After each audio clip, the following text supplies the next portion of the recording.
CordellTransportation.com. Cordell Transportation, driven to succeed.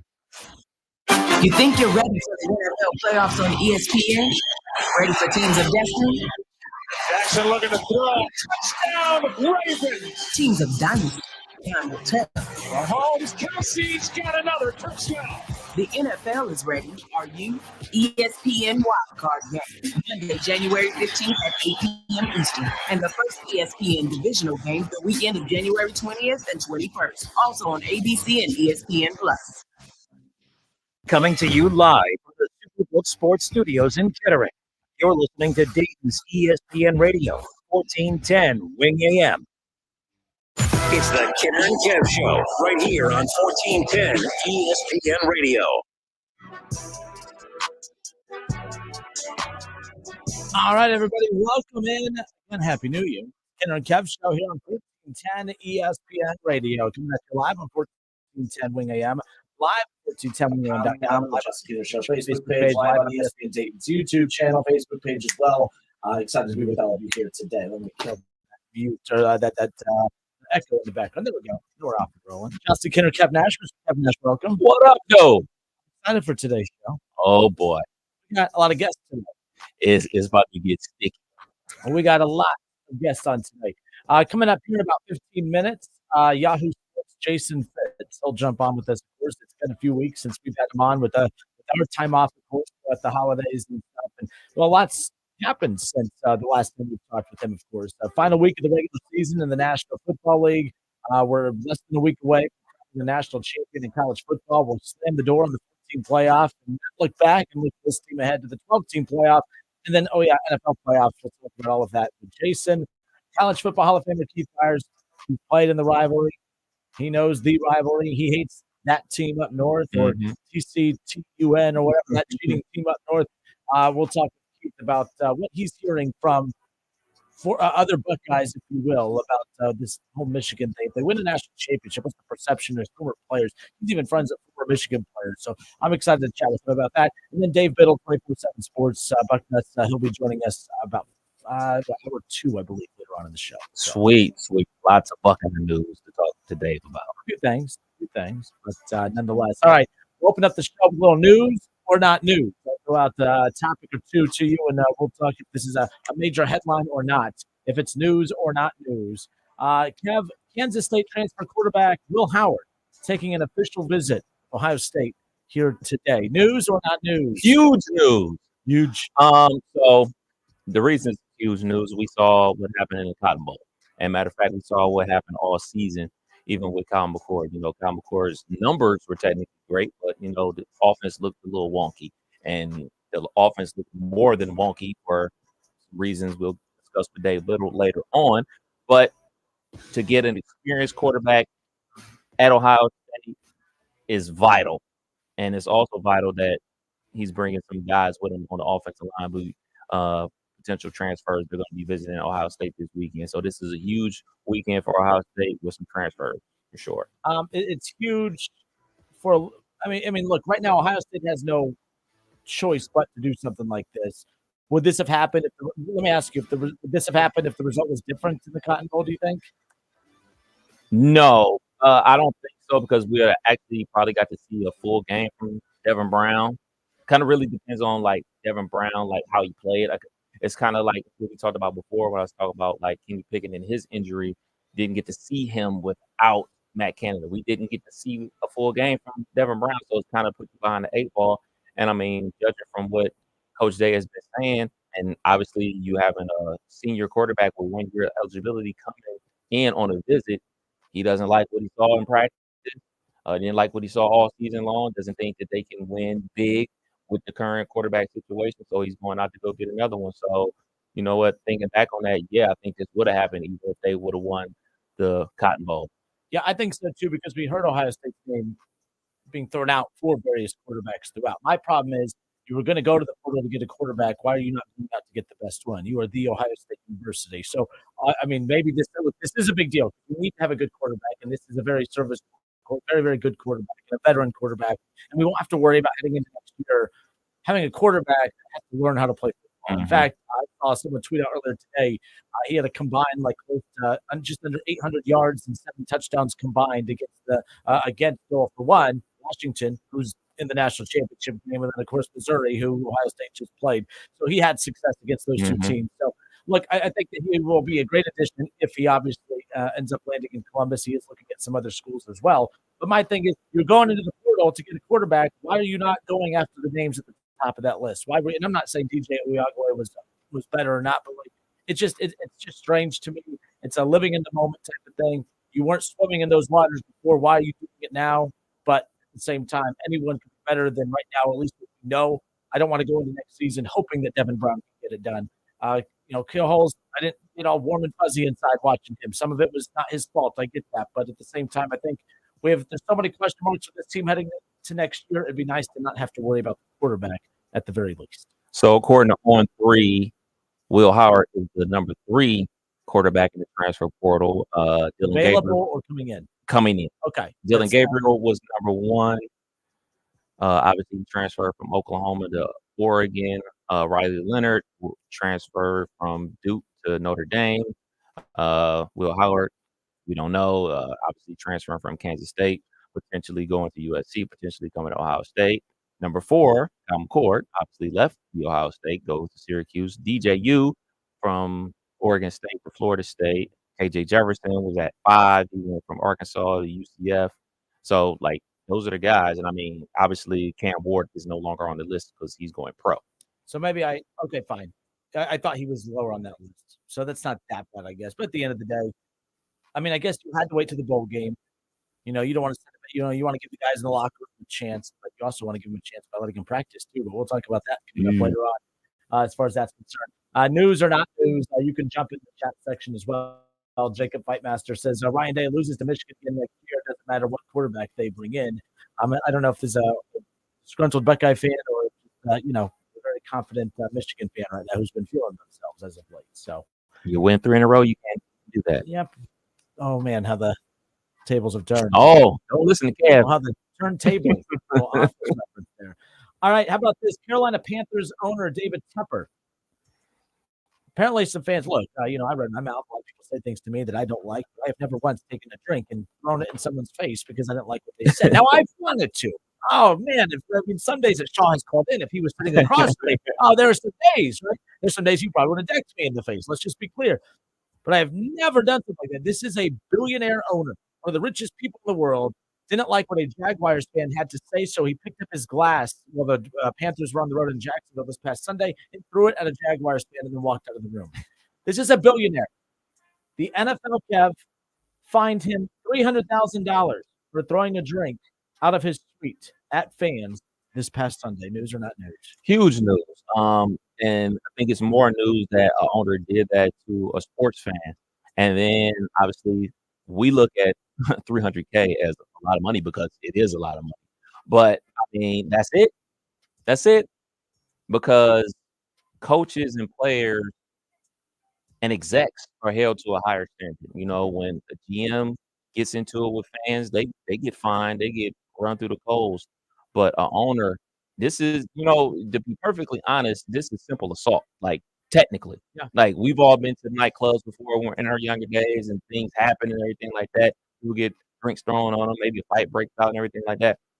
The rules are the rules, right? That's simple assault. We hear this all the time about, when guys are on the football field and they go like Vontaze Burfict. He was a bully on the football field. And he crossed the line, so to speak, a lot of the time. And people say he should be arrested.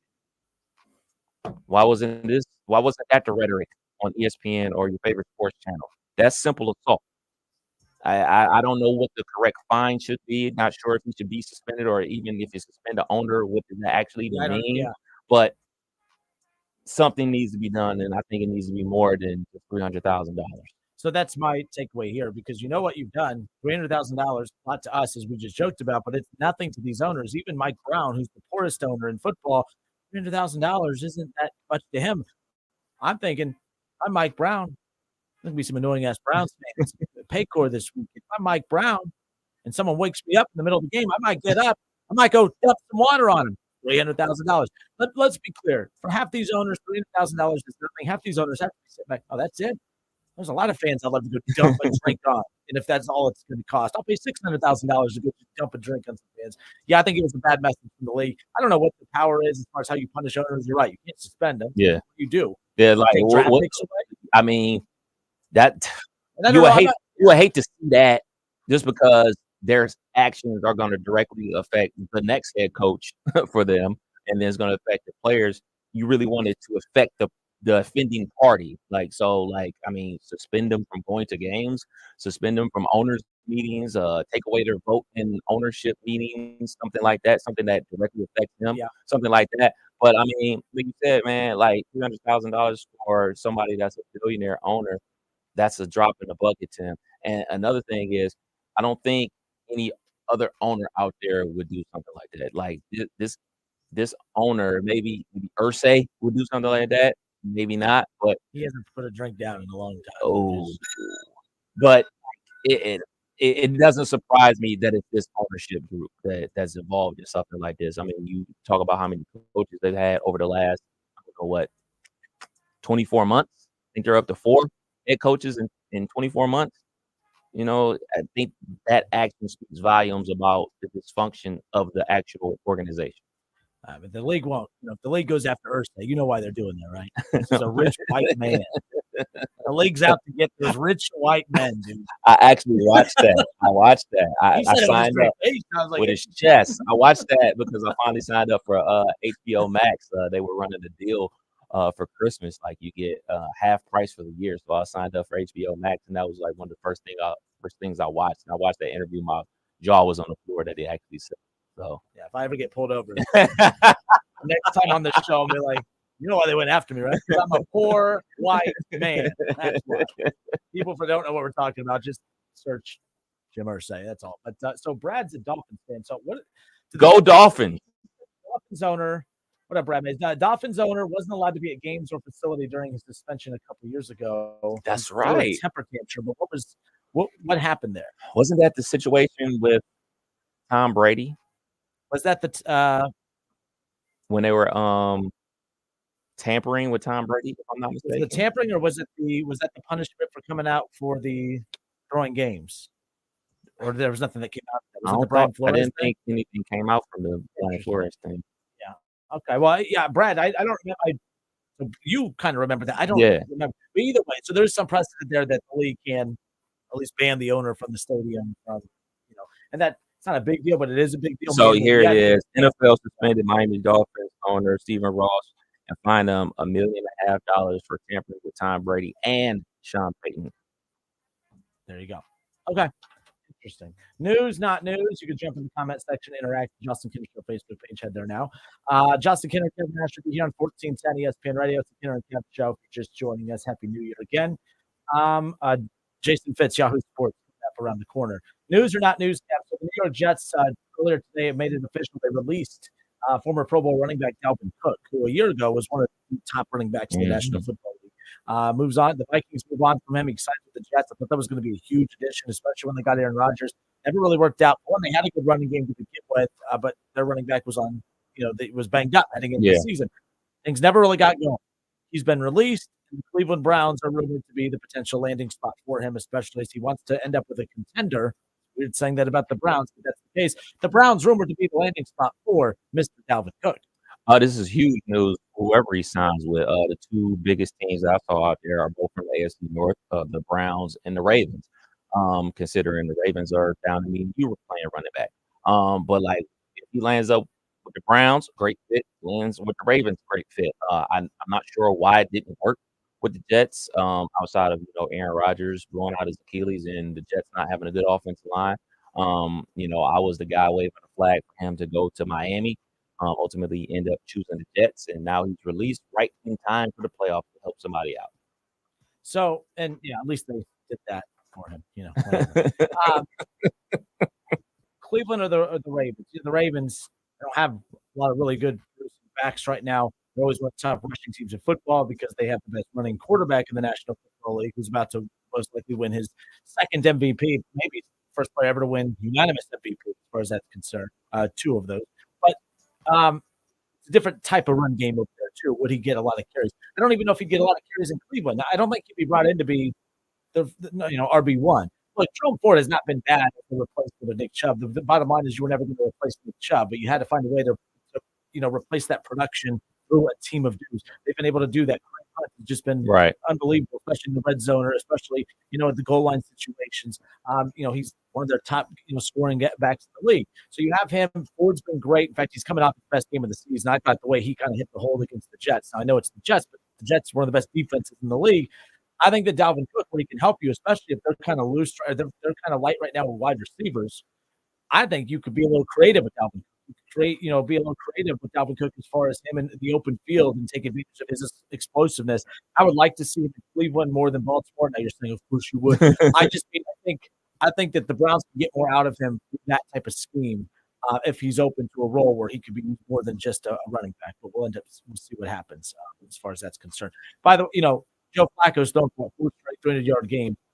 That's awesome, but I don't know if you're going to be able to do that in the playoffs. You have to be able to have more of a balance there. I think that's going to be key, and I think they're going to need a lot of depth in the running back position. They need to keep just throwing guys out there.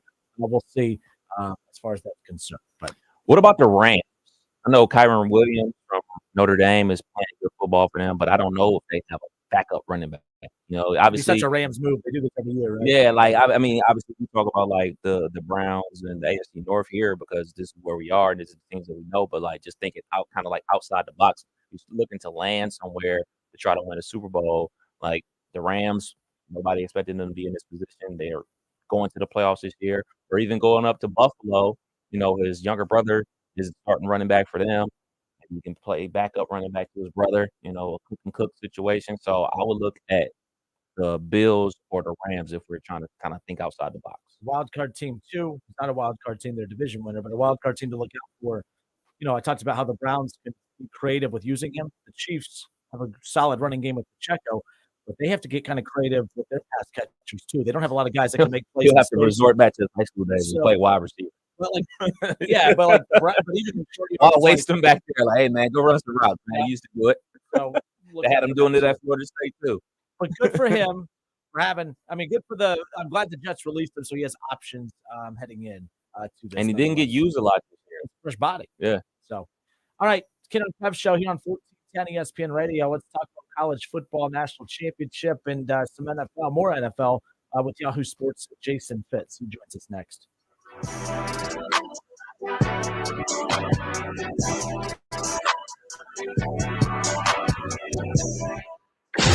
It's the Kinner and Kev Show right here on 1410 ESPN Radio. ESPN 1410 Wing AM weather. Well, the forecast is calling for mostly cloudy skies and 28 tonight, decreasing clouds 36 tomorrow, partly sunny Friday and a high of 40.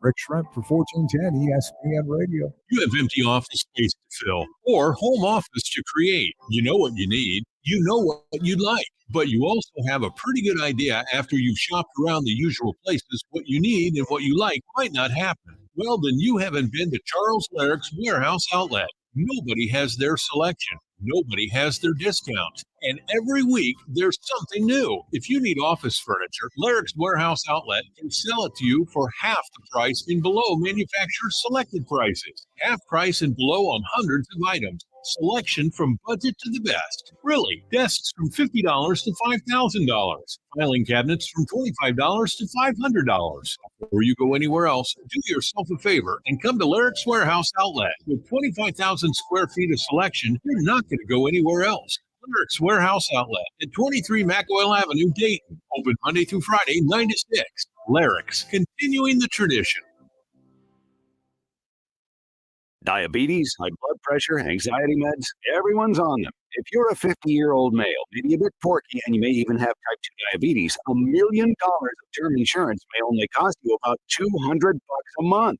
Call Term Provider. Speak with Big Lou at 800-859-3220. Big Lou will find a term life policy for you even if you have type 2 diabetes, are overweight, or have high blood pressure. Term Provider has helped thousands of people like you who think they can't afford term life insurance. To buy $1 million of affordable term life for you, all you need to do is call Big Lou at 800-859-3220. Blue will make sure the scales are tipped in your favor. Call 800-859-3220. Big Blue will answer your call and work to fit you into a term life policy that you can afford. Remember, Big Blue's like you. He's on meds too. Call 800-859-3220. 800-859-3220 or bigblue.com.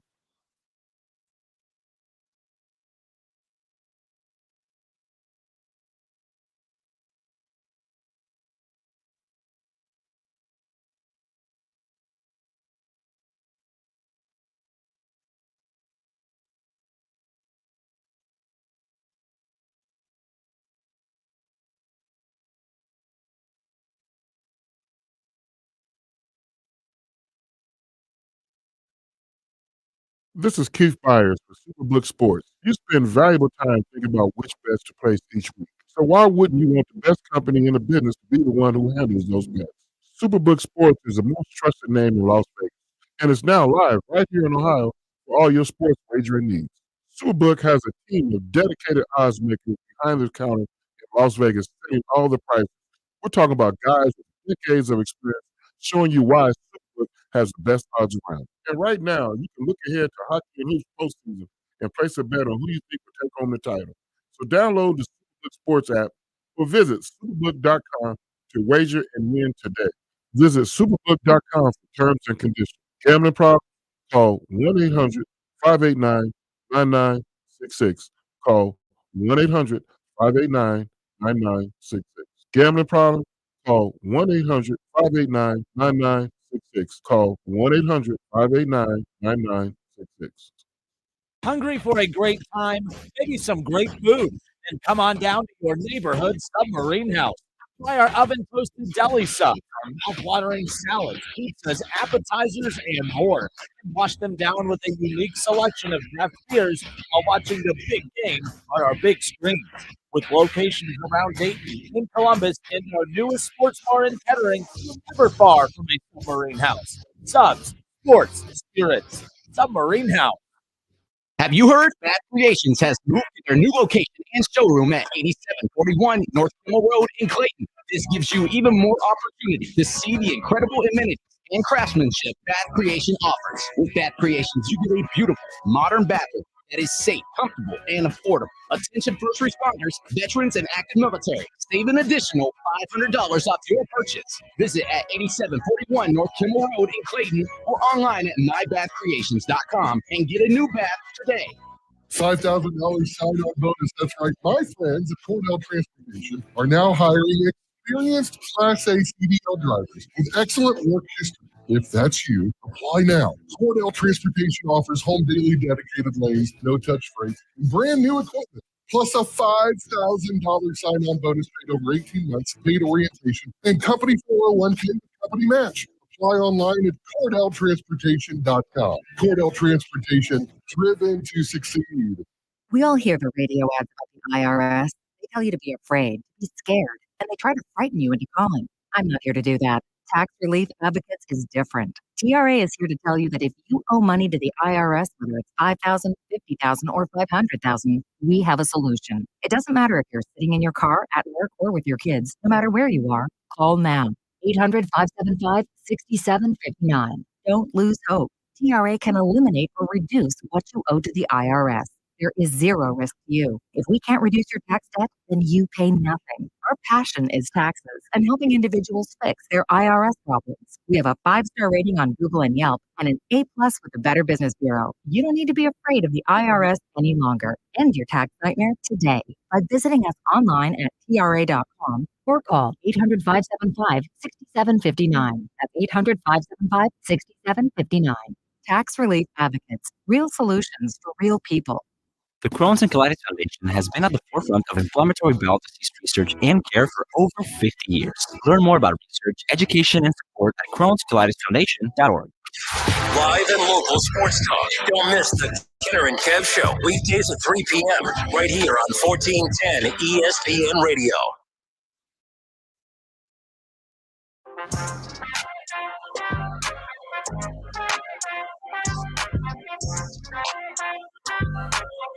All right, everybody, we welcome you back to Kinner Kev Show right here on 1410 ESPN Radio. Jason Fitz, Flacco in here momentarily. So news, not news. We talked about that. But, Cleveland Browns announced today that Flacco will not start this Sunday. Smart. They said they're going to rest key starters. I'm trying to figure out who some of those other starters could be. Myles Garrett would be one. Denzel Ward, I think, would be one too. You know what? Just rest off. This is as meaningless of a game. You like it, but there are a lot of teams and positions where, to be fair, there's been a lot more teams in the playoff picture to this point of the season than in years past. But again, this extra week still seems just more damaging. Potentially damaging. Not a whole lot of big major matchups, not a lot of big matchups along the line. I mean, there's still some, seeding things on the line, of course. But, overall, this is why I wasn't a fan of extending the regular season. It just seems, this is a good problem for the Browns to have to try to figure out. I'm worried about them not playing Joe Flacco for, he played last Thursday. So, been off already, 6-7 days. It'll be 10 days. And it's going to be 17 days. I mean, that's my concern. These are good problems to have. I'm not complaining. But that's my only concern, if you will, where resting him, But, so there's that. No Joe Flacco for the Browns against the Bengals. Yeah, it's a lot of backups playing. They said Carson Wentz is going to start for the Rams. This week 17, we've got some good games this week. We got the Colts and Texans. The winner of that is going to the playoffs regardless. And then you have the Bills and the Dolphins, and the winner of that is the 2 seed, and obviously the division winner. So, you're either going to be having a home game or you're going to be going on the road. So those are the 2 big matchups of the week. I'm not sure what else is going on, especially in the NFC. I believe the Packers have a winner-go-home situation, if I'm not mistaken, with their win versus the Vikings on Sunday Night Football. So there's some good matches, but, there's a lot of teams out there, obviously the team that I follow, the Pittsburgh Steelers, they're playing the Ravens, who got the number 1 seed clinched. They haven't come out and said who is or isn't playing from the Baltimore Ravens yet. But, you have a lot of those situations where one team has everything to play for, where the other team has everything sold up.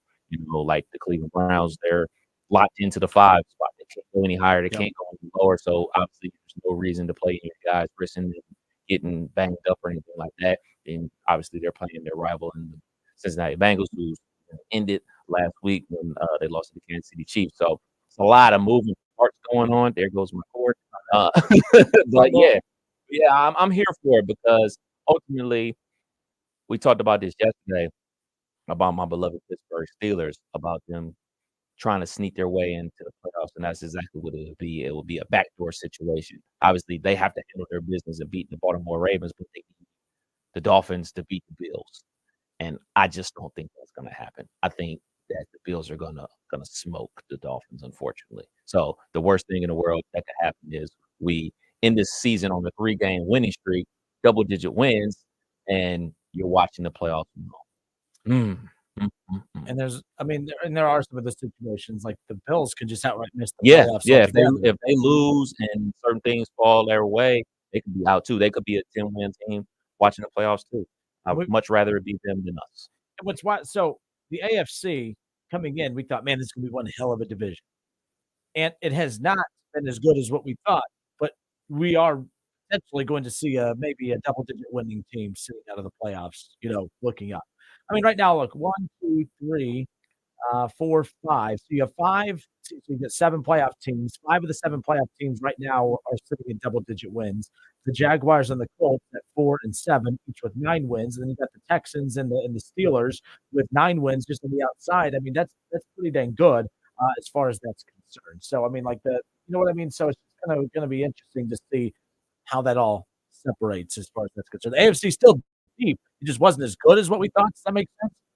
They're not as dominant as we thought. We thought the AFC would be dominant. I don't think it's been dominant, but it's definitely been really good. I mean, we're talking about all these double-digit win teams, but I'm looking up and down. I'm like, the Jaguars don't scare me. The Chiefs don't scare me. The Dolphins don't scare me. The Colts don't scare me. The Texans, I like their quarterback, don't scare me. The Steelers don't scare me. But there's a lot of 9-10 win teams right there. That's how the NFL is designed to be. It's designed to be, we have no idea what's going to happen, and that's what makes the NFL great. There's no dominant team outside of the Ravens and the 49ers. Those are the only 2 teams that everybody says that, they're the top of the league. And going into Christmas Day, I, including myself, thought that the 49ers were going to win that game. So you just never know. And in a situation like this, you look at the Ravens and you look at the 49ers having the number 1 seed sewn up and they have a bye week, they should be scared to death their first game of the playoffs because you're going to have 2 weeks off, and that's the worst place to be. You want to get your guys to rest, but you don't want to get your guys rusty. But ultimately, they always do this. They always say, no, we're going to play our guys, we're going to play our guys. But come game time, your starters aren't going to play because that's the absolute worst thing you could do. Go out there, roll your guys out there, roll Chris McCaffrey out there, Purdy, Bosa, Zay Flowers, Lamar, all those guys, and say somebody Joe comes up, Flacco, don't forget somebody gets up with a rolled ankle, and then now they're banged up for the playoffs. You want your healthiest guys ready for the playoffs. So I think that, you know, this week right here is going to be vital for guys to get healthy and get ready for the playoffs. But it's also that momentum thing.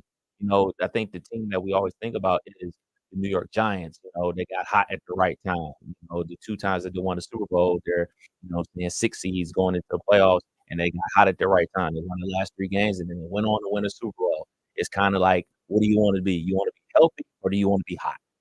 And that's the thing. Like I said, the Browns were used to having problems at this time of year, but these are good problems to have. Do you rest your starters? Do you play it? Joe Flacco announced he will not start this week, but he hasn't played a game since last Thursday, and we said that could almost be 17 days off between now and the wild card round, and that could be, it's a Monday, so it might be even more than that. But, they're playing on the Monday game? Maybe. I mean, it could potentially be on that Monday, so okay. We'll see. Has Peacock written all over it. There's no way they could put that on there. There's no way. Well, let's ask Yahoo Sports. Jason Fitz with us now. Mr. Fitz, welcome. How are you, sir? Happy New Year. Happy New Year to you too, guys. I'm sorry I started the New Year the way I ended last year. I'm late. So, my New Year's resolution is to be on time with y'all. I'm sorry. No, it was a wonky December. I mean, Kevin and I, we saved all our PTO for everyone. All our listeners were mad at us, like, "What? You guys just not work anymore?" I'm like, "We saved all our PTO. It's use it or lose it. So all is good, my friend. All is good." But yeah, good problems to have. I'm a Browns fan. Do you let Joe Flacco? Do you start? You're not a lot of teams right now trying to juggle what to do. No one's found that secret sauce as far as what the true blueprint is to keep established momentum heading into the playoffs, but also you don't want to risk injuring your stars in meaningless games. Yeah, but here's the thing. So usually the risk is rough. Well, Flacco's already lived it. He went off of his couch and then just started throwing touchdowns and an interception. But I will say this: if you're the Browns, you rest Flacco for 2 reasons. One, like I just said, he's already dealt with this. 2, I don't think there's a quarterback in the AFC that, other than Mahomes, that you can trust more in the playoffs than Joe Flacco. As dumb as that sounds to everybody, hear me out. My guy went out when his livelihood was on the line. And how am I going to pay my family? What kind of contract am I going to get for the next generation? What's on the line? He went out and won a Super Bowl. For all the conversations we're having about Lamar and Josh Allen and every other quarterback, no quarterback has faced more pressure in a playoff run than Flacco faced what feels like a generation ago. And by the way, he nailed it. Right? Joe Flacco elite? It became a conversation because of how well he played, specifically in the playoffs. So I know my guy knows playoff football. There's nothing you're going to throw at Flacco that he hasn't already seen. He's already dealt with the rust thing. I'm sitting him. I'm not letting him I don't even want him to eat a meal that hasn't been tested by somebody. I don't want food poisoning. I want nothing. I'm sitting here if I'm the Browns, and I'm like, my guy's 372 years old. I want to make sure he stays protected. He's got to be fine. Oh, my bad. See, we're well, yeah. I'll go. I'll go. Who's going to win the AFC South, and who wants to win the NFC South?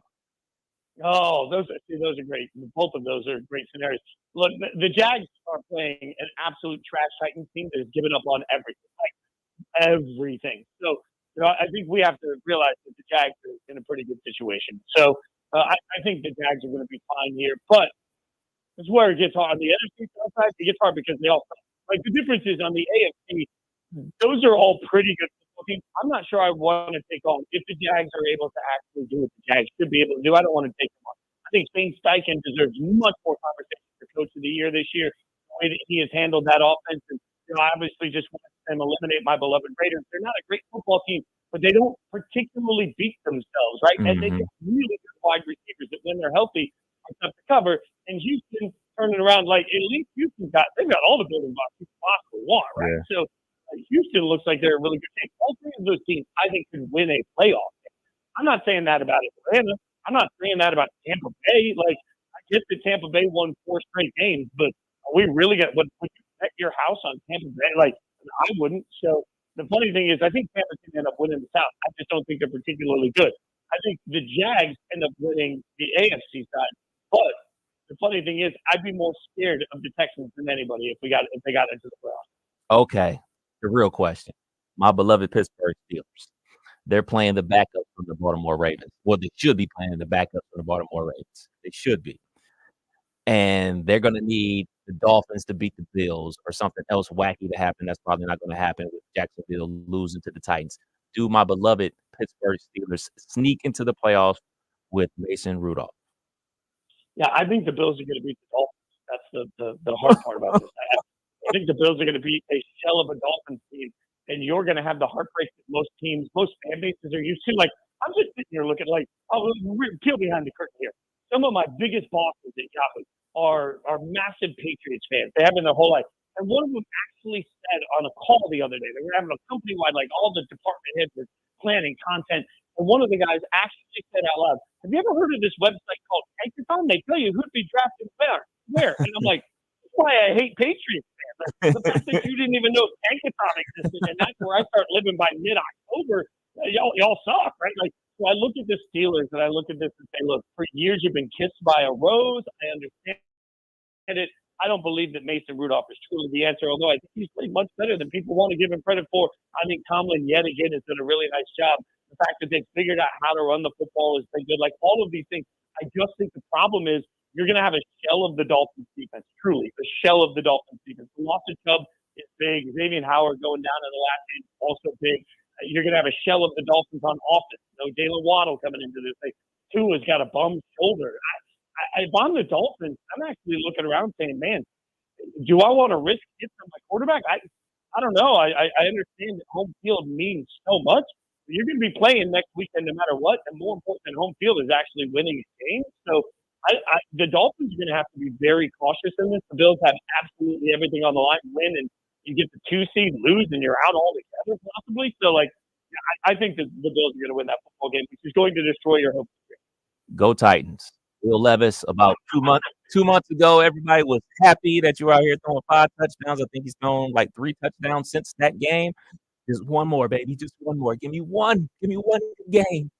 By the way, I mean, the Will Levis thing is actually kind of interesting because don't look now on that very Tankathon side I just mentioned. Titans have a high draft pick, and they could be in position to get themselves one of the quarterbacks, depending on what their favorite flavor of ice cream is. There's going to be several in this year's draft, right? Like, I don't know what the Titans are supposed to do. This is really curious to me.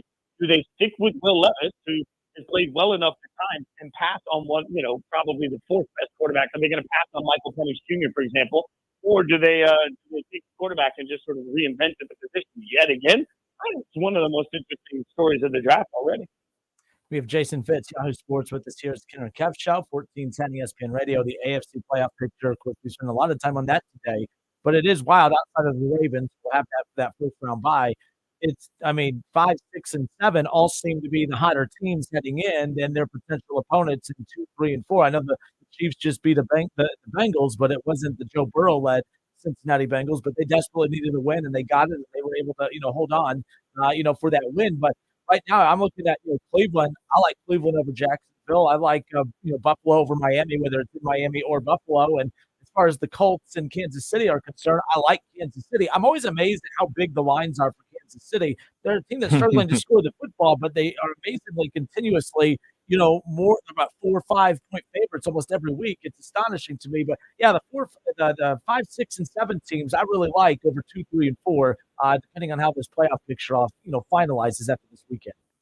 You're 1,000% right. And here's what we have to start doing with this playoff conversation. We have to just shift the conversation a little bit. I've said this before in the past, but right now you got to ask yourself not who's in the playoffs, but who's actually good, right? Like, because I think we can all agree the Ravens are great football team this year. They are great. They've done everything you could possibly ask.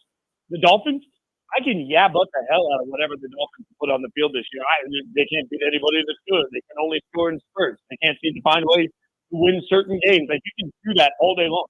The Chiefs, I mean, look, the Chiefs' offensive line is a problem. It's not good enough. And the Chiefs offensively have absolutely no identity. So I think the Chiefs have a serious but I don't think they're actually a good football team this year. The Jags, I just said they're going to win their division, but you want to talk about an offense that at times disappeared and a quarterback that has thrown some really bad interceptions at different times. The Bills have been maddeningly inconsistent. I could argue they deserve to lose their last game, right? Like, so you just go up and down the road. Like, I trust the Ravens and the Browns in the AFC, and that's it. And I trust the Browns because defense travels, and that defense is too stinking good for them not to be in the conversation. Everybody else is sort of teetering on the brink of an abject disaster. Like, none of these things feel like what we normally call a playoff. The team that you think is the biggest threat to the Ravens in the AFC playoff picture right now is who? Cleveland. I think we're going to end up with I genuinely believe. So you look at the way the standings go right now, and you would have the Dolphins taking on the Colts. Let's just play this game out for a second and presume that the Dolphins win. If the Dolphins, I would take the Dolphins over the Colts. I would take the Bills over the Chiefs. I know that the Chiefs just beat them at Arrowhead. I don't care. I would still take the Bills in that game. And then I'd have the Browns with the Jags and the Browns in that game. And that suddenly sets up what is an interesting, because the lowest seed remaining in that situation to take on the best seed would be the Ravens. So all of a sudden you end up with the Bills taking on the Ravens. The Ravens will win that game. And you have the Browns in this scenario taking on the Dolphins. I think we're headed for a Ravens-Browns AFC championship game. Division rivals playing for the third time this year in the AFC championship game. You've got the history of the two franchises tied together playing in the AFC championship game. Like, the scriptwriters did a really nice job with this one. Flacco having the chance to go in and get the opportunity to get to a Super Bowl by getting through Baltimore. Oh, yes, the scriptwriters, chef's kiss. But, man, this all comes down to what can you trust? And there's very little. Like, I would trust an entire side of the ball over Mahomes, for example. Like, I trust the entire Browns defense at this point. We make really, really complicated things over simple sometimes, too simplified sometimes. This one to me is pretty simple. Like, simply the best unit in the playoffs that does not belong to the Baltimore Ravens is the Browns defense. So I'm putting them in the AFC championship. Well, who do you trust in the NFC then? San Francisco and nobody else. So the funny thing is, I trust San Francisco implicitly. I really don't care about the bad Brock Purdy game. I don't. And, I keep telling people, if social media had existed to this level in the first year and a half of Peyton Manning's career, my God, like, it'd be a joke. So, here's the thing. They had some injuries, cost them some games early on. Yeah, that's all fair. Brock Purdy had a bad game a couple of weeks ago. Okay, cool. Young quarterback can do that. But realistically, top to bottom, talent, coaching, all of those things, I think 49ers are great. What's really interesting to me is, what do we do with the Cowboys? Because the Cowboys have the 2 seed, and at home, they're virtually unbeatable. We all know that. They are spectacular at home. But we also all watch Mike McCarthy do his best to blow that game. He did everything in God's power to try and find a way to lose that. So I think the Cowboys being at home makes such a difference in this scenario. Like, if the Eagles were sitting with the 2 seed, I would genuinely be scared of trying to go to Philadelphia. That's the variable here. Like, having to go to Buffalo and to Philadelphia, those are the 2 places I think would be particularly hard to go into and play a playoff game. But if you're playing in Dallas, the Cowboys are clearly, I think we're headed 49ers, Cowboys, just like the 2 best teams. Nice. Now, obviously, the month of December in college football was all about Florida State being left out, the transfer portal, guys going pro. But on New Year's Day, we got 2 great games. What were your takeaways from the Rose Bowl? I mean, I think the Rose Bowl gave us the sort of here's what I'm not going to buy. Everybody keeps telling me Saban got outcoached. I think you got to look at that last play of the game. You got to look through a little bit of a watchful eye on that. So what I did after we saw the replay 100 times is I reached out to the former offensive lineman and kept asking the same question. Where did this play go wrong, right? Talk to Orlovsky. Where did this play go wrong? And if you look at it, I don't think the play call itself was the problem. I think the execution of the play call all across the board was the problem. And that's one of the problems that Alabama had all year. I think what we saw here is that one team was playing above their head the entire year. Alabama was not a great football team this year. They just found crazy ways to win football games, which I respect. But Michigan's a great football team.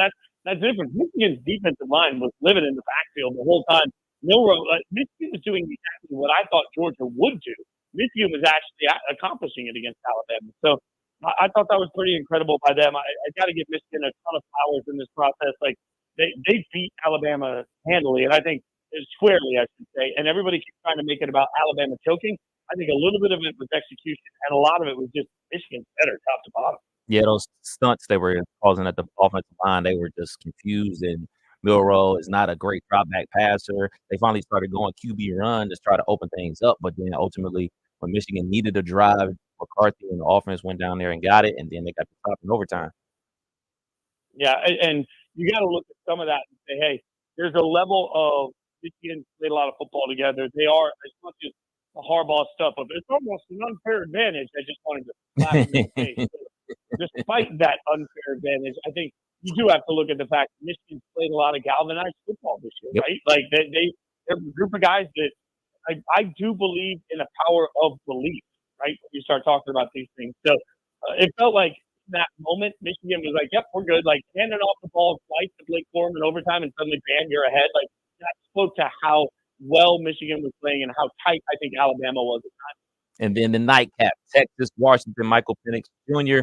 put on a show. But they needed to hang on because I don't know what happened in the last minute of the game where the clock stopped and you got dudes running into punt returners and you're getting flop phase to get them down to the 15-yard line. But they hung on. I mean, it was ugly. Like, I do all these quick reaction videos out at Yahoo Sports of the games. And I'll be honest, y'all, like, I started that video with about a minute 15 left. I was like, all right, I got this thing. And then in the middle of one of the videos, I said, well, son of a biscuit. Like, this ain't going the way I thought it was going to go. Pause. We're going to wait on this. So kudos to, college football for being a gift from the gods. But the other side of this is who's Washington now? And I think this is what blows my mind. I actually talked to somebody yesterday that covers the NFL.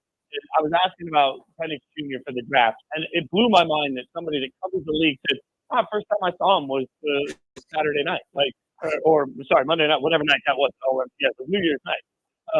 It blows my mind because what Michael Penix Jr. did in that game is what he's done all year. You can absolutely miss me with any conversation about the weapons he has. Tight window throws, ball placement, escalating in the pocket, like everything that we hear quarterbacks are supposed to be able to do, Michael Penix Jr. has done all year long. So now you have the Joe Moore Award-winning best offensive line in the country with a Heisman Trophy finalist that probably should have had a lot more consideration to actually be the winner, with a Biletnikoff Award best wide receiver lost by one vote, the most hyped wide receiver we have seen in a generation. And that's only one of the weapons they have. If Dylan Johnson is healthy, and that's a big if they can get anything out of Dylan Johnson running the football, I think we are sleeping on how dynamic the Washington offense is. Everybody's picking Michigan. I think Michigan probably wins the game, but I was pretty stunned to see the opening line just start to blow up towards Michigan. Like once it got up to 4.5, 5 earlier, I hopped on them because I think people all year long, myself included at times, have slept on this Washington team. They were a 9.5-point underdog in the Pac-12 championship game to a team they already beat. At what point are we going to respect what we've seen from, by the way, the AP Coach of the Year, too? Like, nobody even knows that half of this is going on. The team that's got all these award winners. It's mind-blowing. I don't remember the last team that was this invisible in the national championship game. Especially for a team that I think look, I really like Washington in this. Kevin and I talked about this yesterday. Look, we know Michigan's defense is good. There's no ifs, ands, or buts about it. But at the same time, the best quarterback that they faced all season up to this point is a guy that Ohio State fans basically booed out of Columbus, and that's Kyle McCord, right? So Kevin and I talked about this to finish that Ohio State-Michigan game. There were so many wide-open receivers that Kyle McCord just wasn't even looking at. And we're not saying that Ohio State should have won or would have won, but there was more to be seen in that game if you just have a competent quarterback play. And you just look at the schedule for Michigan. They play nobody in the non-con. Big Ten play is not known for great quarterback passing offenses, and that's just the reality of it. And then, you play Alabama. Milroe was one of the hottest players heading into that matchup, but he wasn't a dynamic passer, so they didn't get tested that way. This isn't just the best passing quarterback that they faced all season. This is an elite passing quarterback that We talked about Kyle McCord missing wide open receivers. This is a guy that doesn't need wide open receivers. He was just dropping it. I mean, he was squeezing it into tight areas that you can't even imagine other QBs being able to do.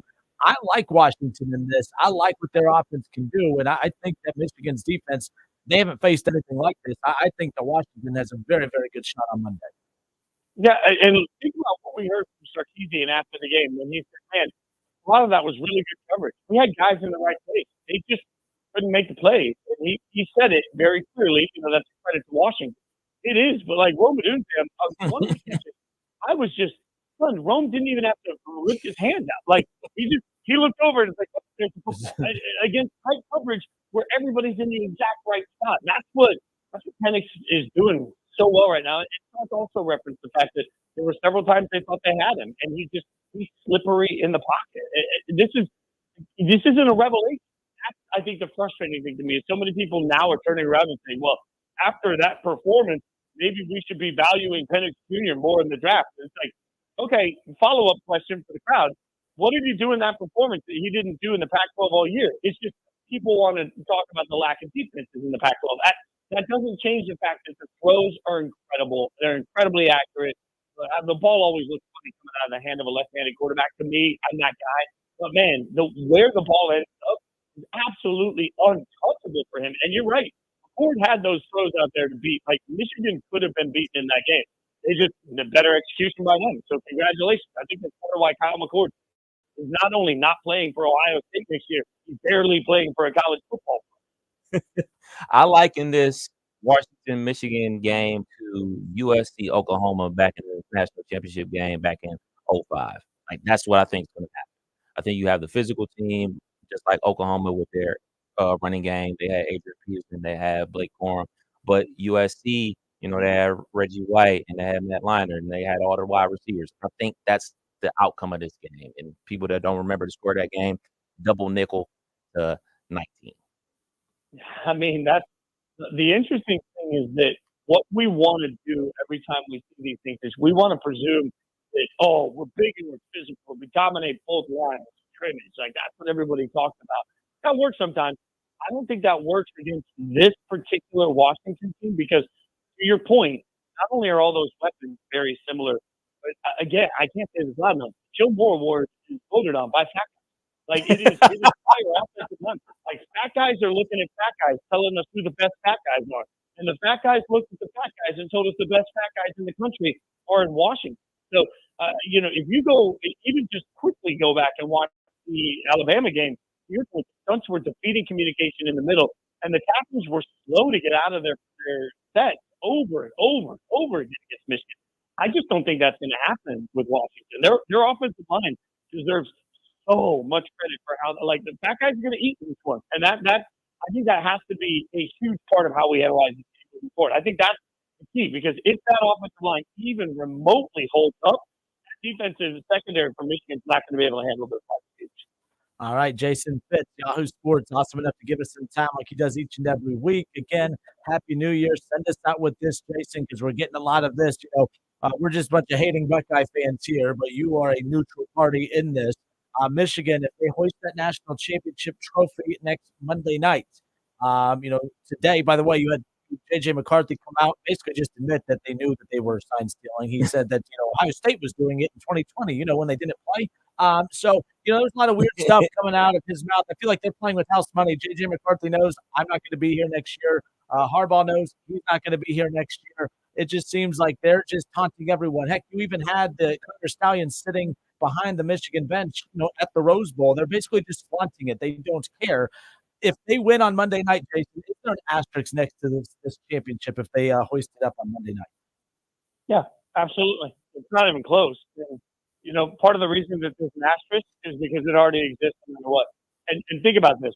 For every Michigan fan, I would implore you, please God, open up a history book of sports and look at how we handle controversy. Like, it is not uncommon throughout the course of the entire NFL for footballs to be deflated. Like, that is a normal practice. Does anybody look at Deflategate and say, yeah, but everybody else is doing it? No. Because once the conversation starts of an asterisk, remember the bubble? It was, oh, you know what? If the Lakers win the championship in the bubble, are we going to put an asterisk on it? Was a conversation on talk shows. And now, every time we say, well, LeBron did, and LeBron and AD won that championship, what's the first thing people say? Oh, it was in the bubble. Like, once you've said, asterisk is a word, is like saying fact to your significant other. You can't take it back. Once you have said, oh, how's this dress make me look, honey? Well, you look a little plumpy. Like, you ain't getting that night back. It's over. That's asterisk in sports. The minute you say the word, it's already passed. So, like, it doesn't matter what happens moving forward. It doesn't matter who else did it. It doesn't matter if everybody's doing it. None of that matters, because right now what everybody's thinking about is what does this team do and what advantage do you give this team at some particular point. You cannot change the fact that you got a head coach that basically coached a quarter and a half of meaningful football throughout the course of this entire year. That conversation will never leave. You make it like it, you don't like it, think it's unfair, cool. Fair is where a pig gets a ribbon. Fair is not like it. Fair is going to always not apply to this conversation. The asterisk will be there no matter what happens. All right, good stuff. Yeah, I mean, we had Michigan fans on the show. You remember Shaw, right? Remember Shaw would always – oh, yeah, he was – he was suspended, right? Like, there's something about Michigan guys. He was suspended from the show. He dropped some non-FCC-approved words. He was reinstated starting yesterday to start off the new year. Still reinstated. He hasn't got suspended again. It's early. Well, I might have just fired him up, so it's my bad if he gets suspended now. That's my fault. Jason, you the man. Appreciate you. Happy New Year. Appreciate you, boys. Happy New Year. All right, good stuff. Jason Fitz, Yahoo Sports. It's the Kinner Kev Show right here on Dayton, ESPN Radio, 1410 at Wing AM. We'll be right back.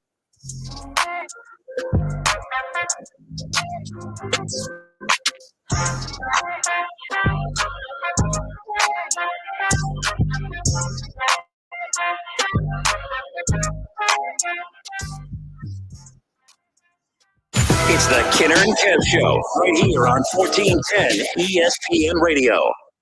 Everybody knows that Roosters is a fun, casual joint with their award-winning waitstaff, great food, fun, and laughter. It's a quick stop on the way home to sit back and unwind. It's a front row seat to the big game. Roosters is where you, your family, and friends can order pizza, sandwiches, salads, and more. And a home of award-winning wings. They're fresh, never frozen, and so big you won't believe it. It's your family's other dinner table. Roosters, a fun, casual joint, and proud sponsor of Ohio State Athletics. Have you transformed your life in the years since being convicted of a crime? A pardon could help expand your career choices and increase volunteer opportunities. You could join fellow Ohioans who have received a pardon with free support from our experts. Learn more at ohioexpeditedpardon.org. That's ohioexpeditedpardon.org. Sponsored by the Ohio Governor's Expedited Pardon Project in cooperation with OAB and this station.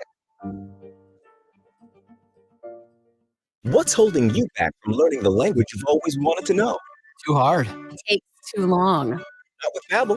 Babbel's lessons take just 15 minutes a day. 15 minutes isn't long. Nope. And they're fun. So you don't realize you're learning a language, but you are. In 3 weeks, you're able to start having conversations. And Babbel's lessons are built around real life. And with Babbel, it isn't hard.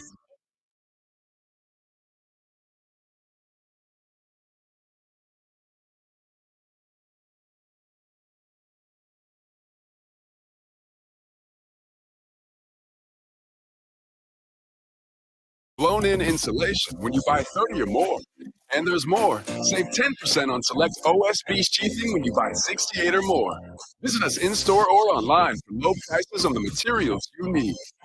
Lowe's knows savings. Lowe's knows pros. Selection varies by location. While supplies last. Discount taken at time of purchase. See sales associate for details. Hey, Cordell Transportation is now hiring experienced Class A CDL drivers, excellent pay, benefits, and a $5,000 sign-on bonus. Apply right now. Online at CordellTransportation.com. Do it right now. Driven to succeed. Diabetes, high blood pressure, anxiety meds, everyone's on them. If you're a 50-year-old male, maybe a bit porky, and you may even have type 2 diabetes, $1 million of term insurance may only cost you about $200 a month. Call Term Provider. Speak with Big Lou at 800-511-3535. Big Lou will find a term life policy for you even if you have type 2 diabetes, are overweight, or have high blood pressure. Term Provider has helped thousands of people like you who think they can't afford term life insurance. To buy $1 million of affordable term life for you, all you need to do is call Big Lou at 800-511-3535. Lou will make sure the scales are tipped in your favor. Call 800-511-3535. Big Lou will answer your call and work to fit you into a term life policy that you can afford. Remember, Big Lou's like you. He's on meds too. Call 800-511-3535, 800-511-3535, or biglou.com. Start the new year off right and wrap up your bathroom project with help from Menards. Check out our great selection of Lions tubs and showers that will match your style and budget while refreshing your bathroom. Get a Lions Elite tub and shower surround for just $499.99. Big buys, big savings. Check out this and other great deals going on now at Menards. Prices good through January 14th. Save big money at Menards. Families in poverty are facing a global food crisis. $50 provides a food kit to feed a family for a month. Just text the word radio to 97646. Have you Googled yourself lately? Are there negative posts from an ex-employee or from a former client? Maybe an outdated news article or sensitive personal information about your family? Search engines don't always get it right. Right or wrong, it's your reputation on the line. That's where Reputation Defender by Norton comes in. One of the most trusted names in online reputation repair. Reputation Defender has been fixing people's search results for over 15 years. Their cutting-edge approaches help you to wipe away unwanted information in your search results. They also promote the good stuff so that it rises to the top, helping you put your best foot forward. Your good name is too valuable to leave to the whims of a Google algorithm. Take control with Reputation Defender. You can start by getting your free reputation report card at reputationdefender.com or call 800-401-6681 to speak to an expert. That's 800-401-6681.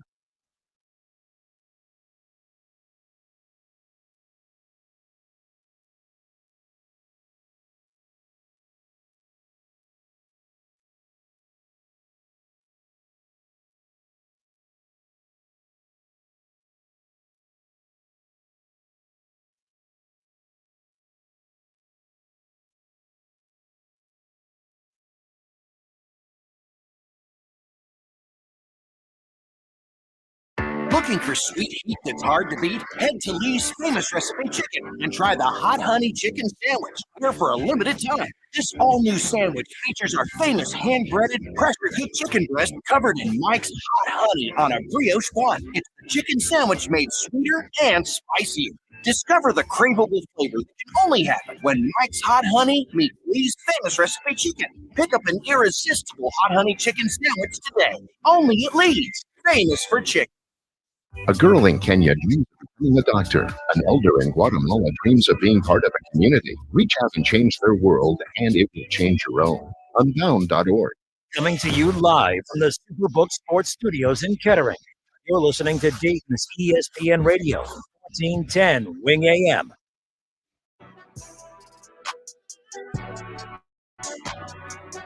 All right, everybody, we welcome you back.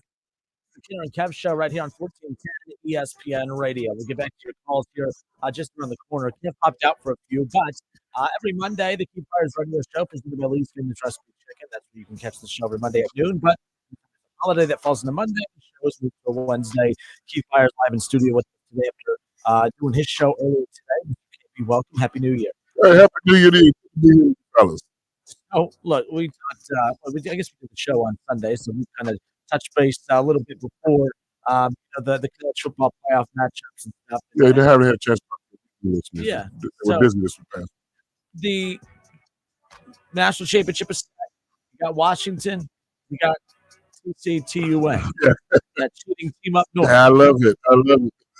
All Big Ten championship, if you will. But because when Texas won the Big 12, they were already following the SEC. They were booing the Big 12 commission. So they was ready to get that promo ad ready.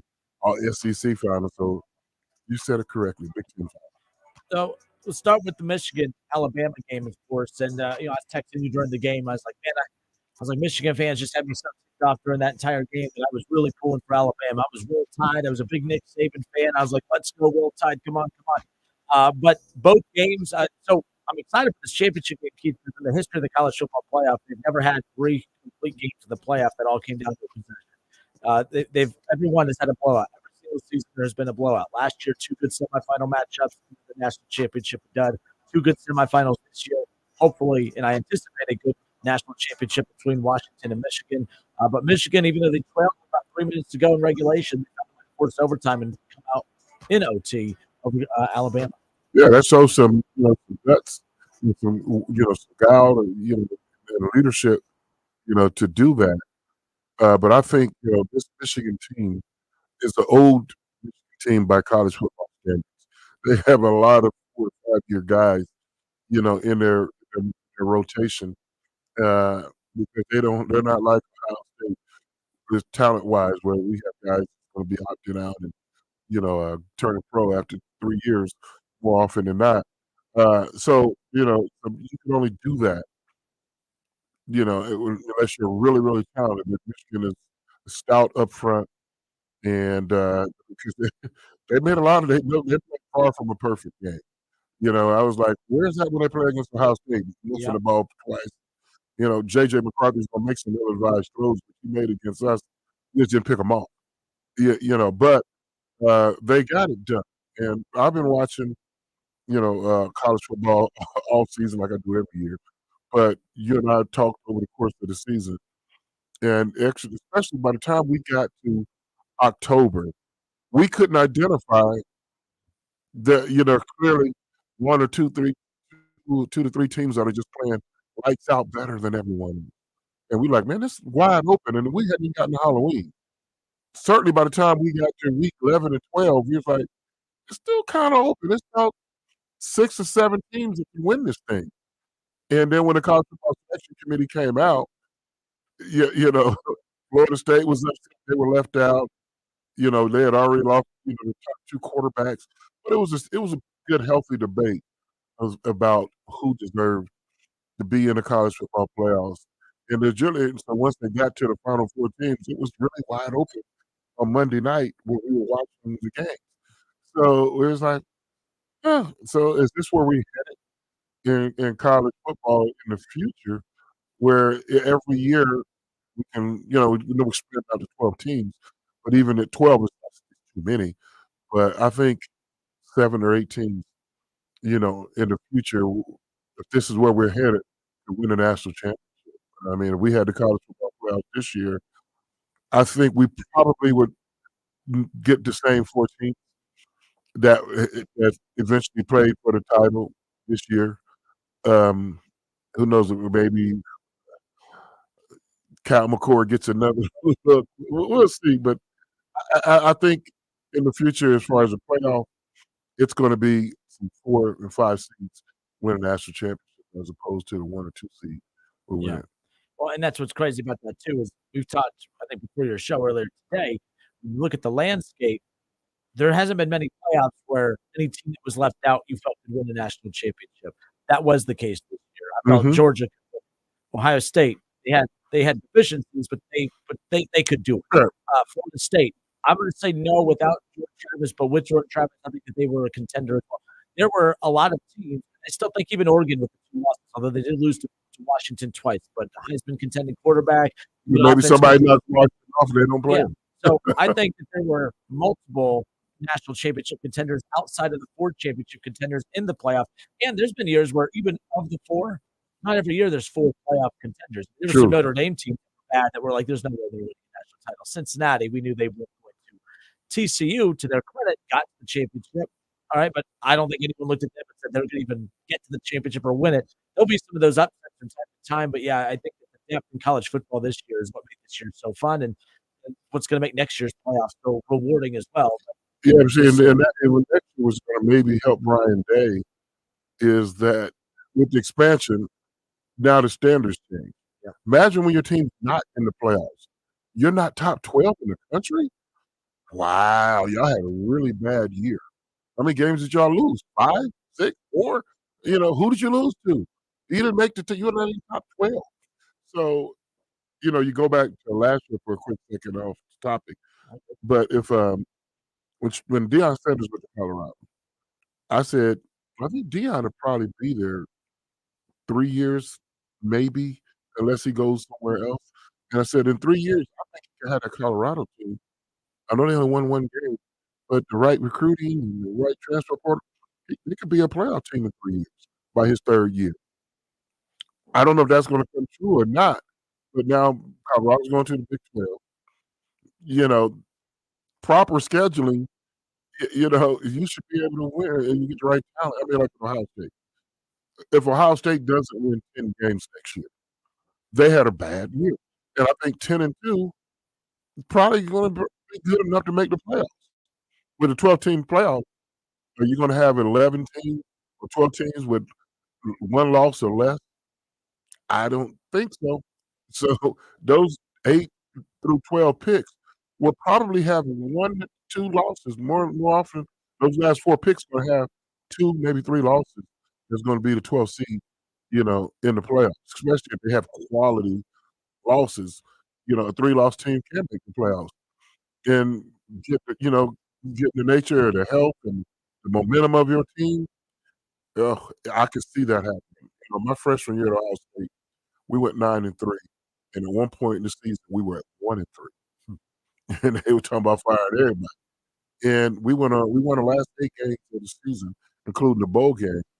And I don't know who would if we'd had 12 playoff. I don't know if anybody's beaten. My freshman year. That's how we on all cylinders. Our team was playing. You look at Alabama. They lost second game of the season. Didn't look good in the 3rd game of the season, but as the season progressed, Alabama was probably the hottest team going into the college football playoffs. Yeah, they got knocked out. But those teams, they got knocked out. They could at least won that game also and be in line for another national championship. So, but when you expand out to 12 teams, I think that opens up. Of course, it opens up more opportunities, but you're gonna have some blowouts no matter what. That 13th team will be upset. Man, we'd play much better. And I'm not saying that 12th team is gonna be the team that get blowed out. I mean, but we're a long way from that time. But does Liberty get in the future? Does Central Florida They had a lot of gets the in the models. future? They had a lot of the models for the 12-team playoff if it existed this year of Liberty being in there. And Liberty, again, you want to reward the little guy, you want to do the right thing, but like I know people like dismiss but they don't play anybody thing. It's like that matters. It really does. Like I know, hey, the games have to matter. They won the games they were supposed to, but you do like Because Appalachian State when they go 12-1 and beat a Power 5 team, do they make it? Knock off a Power 5 team that would have been in that 11th or 12th spot. That'd be new arguments and debates that we will have in the future, but also new arguments and debate for your head coach. Wherever any, you can't make us a playoff team, coach. You got certain bonuses in your contract for making us a playoff team. How bad are we? So even when you look at the Big Ten, how many teams are the 12-team playoff? The Big Ten has got to have at least 3 teams. Otherwise, you're that 3rd coach. You're not in the playoffs. Wow, the Big Ten must have really had a bad season that year. So it's going to be hard for a conference, I think, to get 4 teams, but 3 is viable. Yeah. But that's where it gets sticky. Which 3 teams? I mean, SEC gets 3, they're expanding. Big Ten gets 3, that's 6. Well, 5 spots taken up automatically from. Well, no, because there's no Pac-12 now. So Right. It's the and then the group of 5 or whatever that is. I don't know, but it's Yeah, all but screwed. yeah. So I mean, so you got to figure the Big Ten and the SEC going to have dominant. Wait, did you say 6 to 8 picks? 6 to 7 teams are going to be in that playoff. Going to come from the Big Ten and the SEC.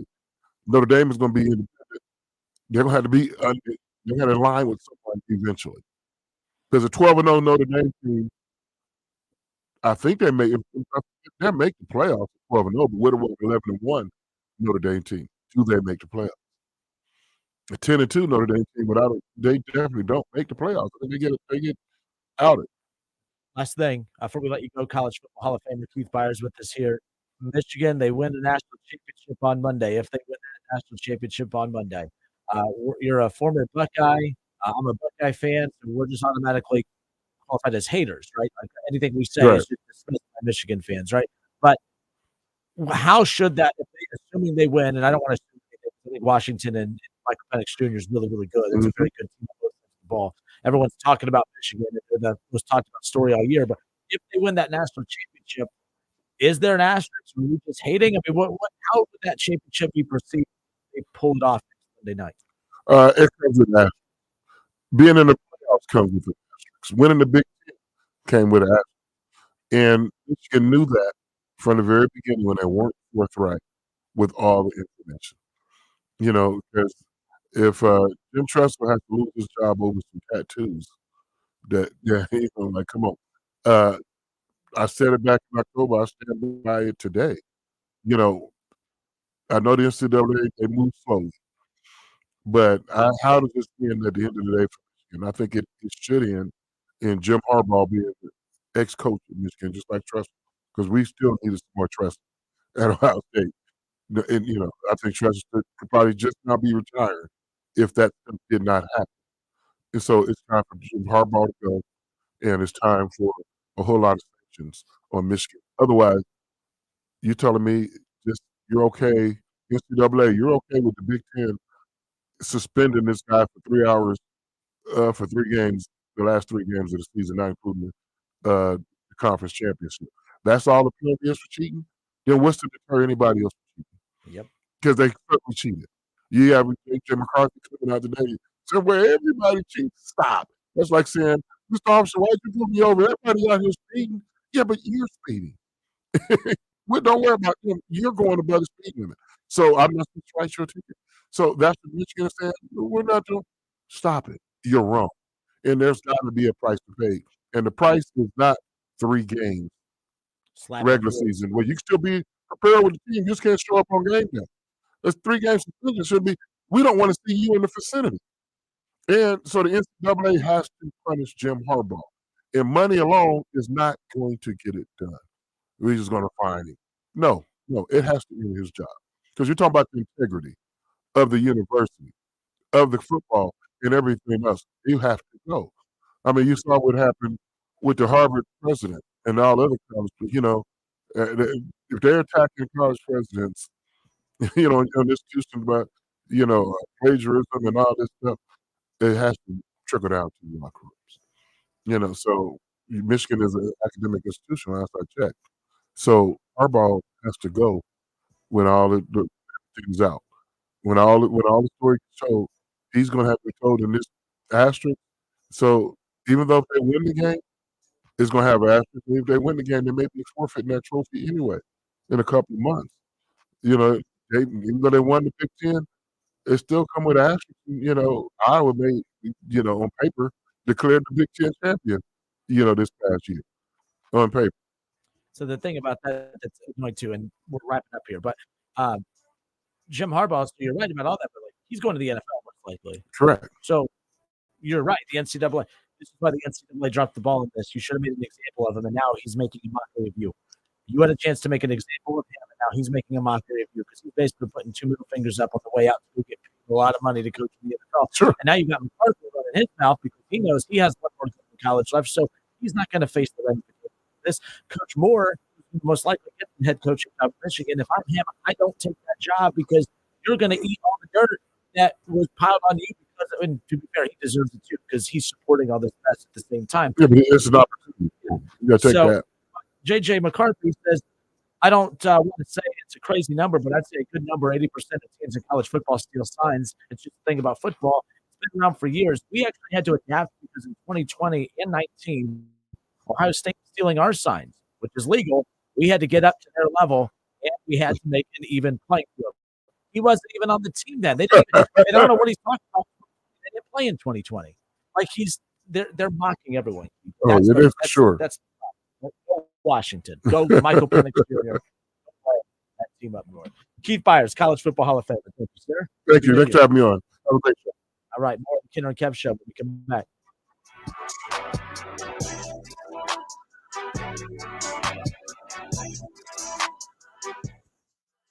It's the Kinner Kev Show right here on 1410 ESPN Radio. ESPN 1410 Wing AM weather. The forecast is calling for mostly cloudy skies and 28 tonight, decreasing clouds 36 tomorrow, partly sunny Friday and a high of 40. I'm Rick Shrimp for 1410 ESPN Radio. Hello, it's John Kozik, founder and president of TurboTrack Realty, and I buy houses as is, fast for cash. Call me today for an all-cash offer on any of your properties, and we can close within days. That's 614-470-2000. 614-470-2000. Do you own a property that's outdated and needs thousands of dollars in repairs? Great, I'll buy it. Give us a call today for an all-cash offer at 614-470-2000. 614-470-2000. Would it be convenient for you if you could simply take what you wanted and leave the rest behind? Great, I'll buy it. I buy vacant properties, inherited homes, divorce situations, death in the family, apartment buildings, rental portfolios. I even buy my tenant won't pay me the rent houses. Call TurboTrack Realty today for an all-cash offer and speak with one of our friendly staff members at 614-470-2000, 614-470-2000.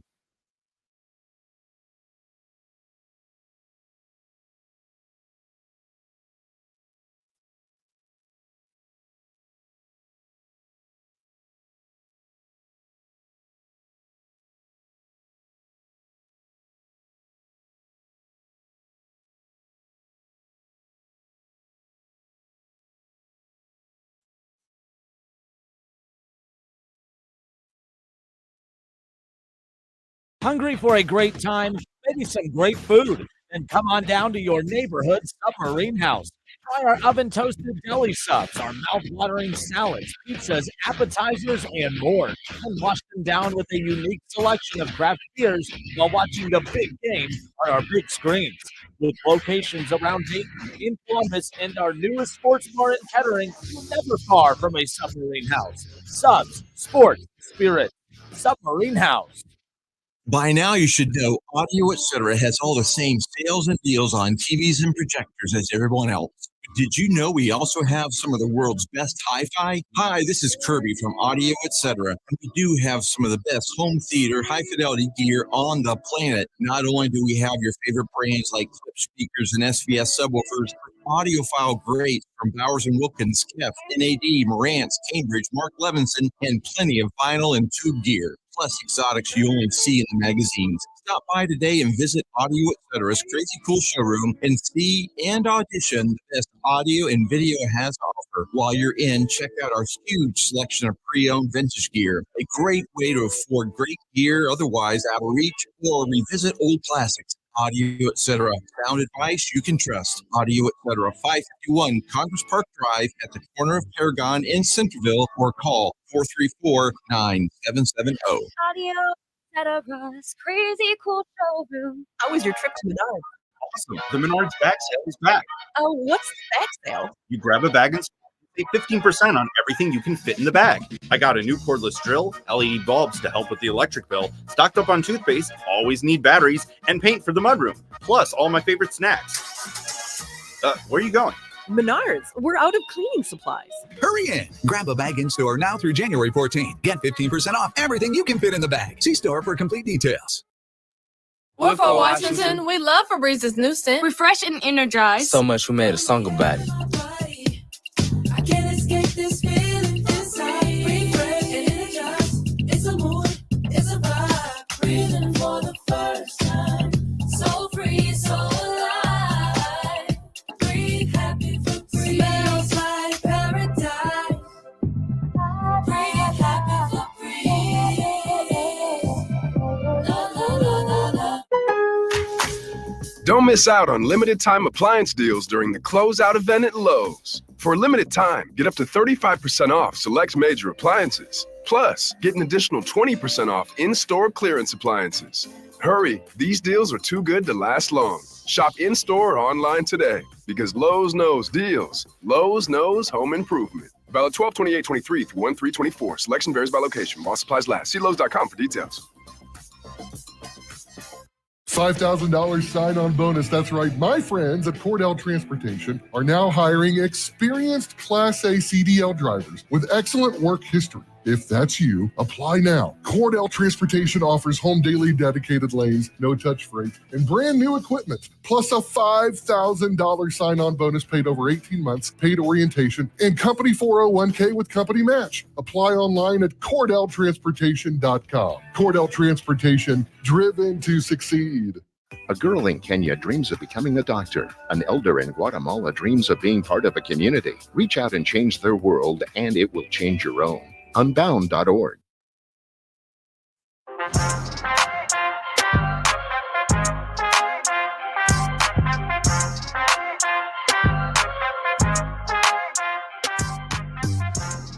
right, everybody, welcome back. KB just popped out. Kev Nash taking his spot again.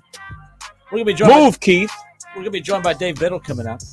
So on Bucknuts is Bucknuts Morning 5, right? Yep. Him and Matt Baxter were talking. That has everybody talking about some criticisms of Ohio State's lack of bowl prep heading into the Cotton Bowl. Now, my thing is this, Buckeye fans, are we allowed to be mad? We all say the bowl games don't matter. Now we're mad because they're not preparing for a meaningless bowl game, but there is, I think criticisms warranted in this. Also, Mickey Mariotti, of course. Mm-hmm.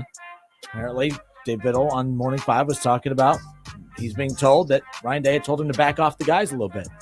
Being a little too hard on them. This is not Urban Meyer's Buckeyes. Holy moly. This is why when Ryan Day, when I got labeled a hater, when you looked at me like all sided because you knew I was going to be laughing at that corny-ass little reaction after the Notre Dame game, this is why I was not a fan of that. I was he was emotional after a big win. I get that, but you set your stuff up like all that stuff's warranted. Lou Holtz, whether he's aware of what his name is or what day it is or not. Whoa! People jokes. The bottom line is that he wasn't that crazy for stating that. So yeah, we're gonna talk about this with Dave Biddle coming up. But the good news is Ohio State's active in the transfer portal and could potentially land a very experienced quarterback that should take. Put our minds at ease a little bit heading into next season. That'd be one less thing to worry about when it comes to the Buckeyes. You know the funniest thing, and we talked about this when everything was going on with Cam Ward and everything. I don't know, 6-7 months ago, if you asked Ohio State fan, our average Ohio State fan, hey, man, what do you think about Cam Ward? Hey, what do you think about Will Howard? Where do they go? Washington State, they suck. Kansas State, they suck. They're not Buckeye caliber. Now we're out here with our hands out like, please come to the Ohio State University. Save us. Are they the Cougars? That would be Washington State. Yeah. Yes. And then the Cougars. Let's go. Kansas State, Wildcats now. That's what it's come to. That's what it's come to. And we also talked about this, how many people actually seen Will Howard play? Maybe they saw that Texas game that they lost in overtime where he played some good football. But, people just out here saying, oh, man, he's great. He's this. You probably have no idea because you probably don't watch Kansas State football. And I don't knock people for that because not everybody's a deranged college football fan like me. Yeah, but the thing is, the lasting memory we have is the Cotton Bowl, so anything could be better than that. That's the perception, and who knows? All right, let's talk about all of this. Dave Biddle, 24/7 Sports, Bucknuts. He joins us next. It's the Kinner and Kev Show right here on 1410 ESPN Radio. Shaw says he's seen him play twice this season. Hey. Shaw, we weren't ignoring your call, by the way.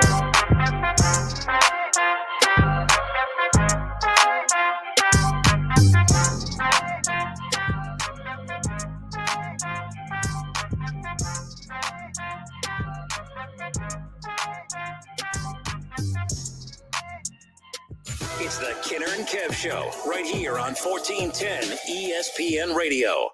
Diabetes, high blood pressure, anxiety meds, everyone's on them. If you're a 50-year-old male, maybe a bit porky, and you may even have type 2 diabetes, $1 million of term insurance may only cost you about $200 a month. Call Term Provider. Speak with Big Lou at 800-511-3535. Big Lou will find a term life policy for you even if you have type 2 diabetes, are overweight, or have high blood pressure. Term Provider has helped thousands of people like you who think they can't afford term life insurance. To buy $1 million of affordable term life for you, all you need to do is call Big Lou at 800-511-3535. Lou will make sure the scales are tipped in your favor. Call 800-511-3535. Big Lou will answer your call and work to fit you into a term life policy that you can afford. Remember, Big Lou's like you. He's on meds too. Call 800-511-3535, 800-511-3535, or biglou.com. Do you have 3 ex-wives and your current trophy wife wants a life insurance policy 3 times the size of the policies you had to purchase for your previous mistakes? If so, you need to call Big Lou at Term Provider, 800-859-3220. Big Lou is intimately familiar with your problems, and if you're 50 to 60 years old and in reasonably good health, a $1 million policy should only cost about $100 to $200 per month. Big Lou may have a solution for your previous policies as well. You may even save enough money to lighten the load on your new $1 million policy. Remember, call Big Lou. He's like you, except he's only on number 2. Call Term Provider at 800-859-3220. That's 800-859-3220 for $1 million in term life insurance that you can live with. Call Big Lou at 800-859-3220. 800-859-3220. There's never any FOMO with the iHeartRadio app. You won't ever have to miss out on your favorite shows and contests with this radio station again. Radio 24/7, 365. We're here when you want us. Stay connected and listen anywhere when you download the free iHeartRadio app. Hey, Cordell Transportation is now hiring experienced Class A CDL drivers, excellent pay, benefits, and a $5,000 sign-on bonus. Apply right now online at CordellTransportation.com. Do it right now. Driven to succeed. If you need new roofing, siding, or gutters, skylights, or patio enclosures, if you're a homeowner or business and need someone you can trust, don't take a chance. Enhance with Lance. Lance Roofing and Siding in Fairborn has been satisfying customers since 1993 and hold an A+ rating with the Better Business Bureau. Lance Roofing and Siding, 8460 Dayton Springfield Road in Fairborn. Call for a free estimate at 864-2722. That's 864-2722 or online at lanceroofing.com. Don't go through another year with awful joint pain. Call QC Kinetics right now and make 2024 the year you are back to living life normal again. Hey, it's Keith Byars. QC Kinetics can give you your life back. They are the nation's leader in regenerative medicine. These are all natural treatments that can repair and restore that damaged tissue, giving you pain-free movement again. QC Kinetics has tens of thousands of satisfied patients around the country. People who had knee pain, back pain, shoulder pain, who were able to get lasting relief with no surgery, no drugs, no downtime. If you have pain from an old injury or pain associated with arthritis, you need to check this out. The future of medicine is here. Regenerative treatments from QC Kinetics. Make the call now so you can get the most out of 2024. Get back to doing what you love. And don't forget, you can use your HSA or FSA funds. Call QC Kinetics for a free consultation. 937-936-0325. That's 937-936-0325. 'Tis the season. If you need a COVID shot but you're underinsured or uninsured, contact Five Rivers Health Centers. To schedule your vaccination, call 937-281-6800 or log on to fiverivershealthcenters.org. A girl in Kenya dreams of becoming a doctor. An elder in Guatemala dreams of being part of a community. Reach out and change their world, and it will change your own. Unbound.org. It's the Kinner and Kev Show, right here on 1410 ESPN Radio.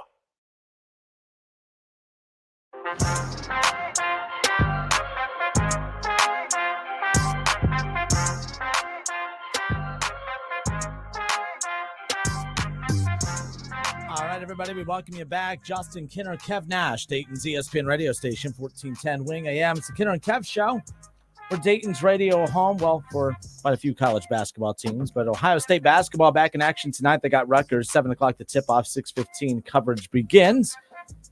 And of course, excited to bring on our next guest. He's with Bucknuts 24/7 Sports, of course, and also with On the Money, which you hear right here on 1410 ESPN Radio. We got Mr. Dave Biddle. Mr. Dave Biddle, how are you, sir? Welcome.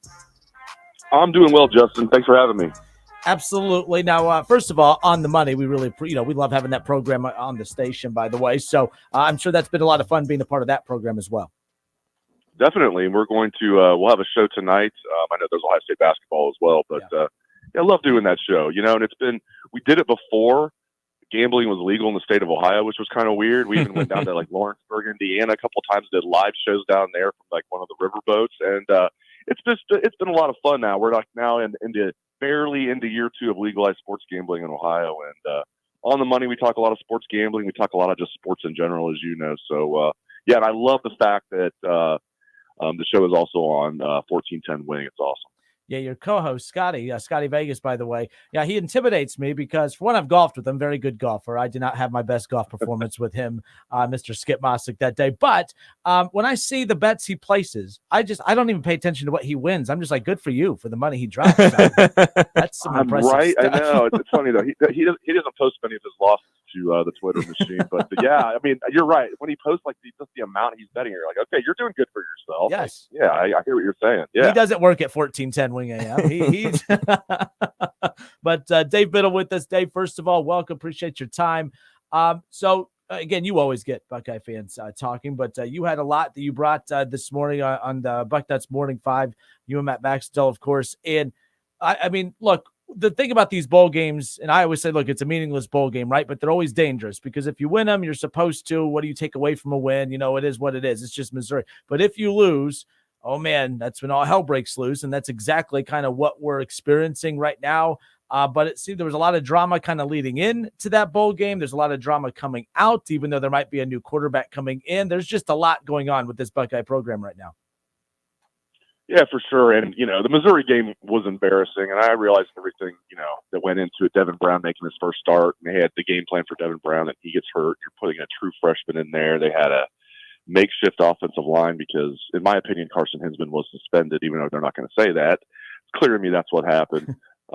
And, you know, and geez, I mean, yeah, I know the score is 14-3. I mean, you can say like an 11-point game isn't a blowout. That, I mean, as we all know, I mean, that just felt like a blowout, even though Ohio State led 3-0 there for a while. So yeah, man, it's disappointing. We've heard that, you know, that they were, you know, didn't really practice hard leading up to it. Now, I did have somebody from Ohio State reach out to me and be like, to be fair, like they understood, like, you know, yeah, we understand it doesn't look good that we didn't use all 15 practices. We only used like 13, but like the schedule was so condensed. Coaches were on the road recruiting, everything that's going on. Like we wanted to make sure we practiced, but we also didn't want to just practice just for the heck of it. So I don't know, man. I mean, I think you've got to find a way to use all 15 of your practices. I think you've got to mix in some hard practices. Now, do your frontline guys need to be tackling and getting hit? No, but what has happened over, you know, many, many years in college football is you use those 15 practices to get the young guys ready. You have what they call showtime at Ohio State. And I guess they don't do that anymore. That would have been a good time to get Lincoln Keenholz out there and get him ready because he didn't look like he was ready at all.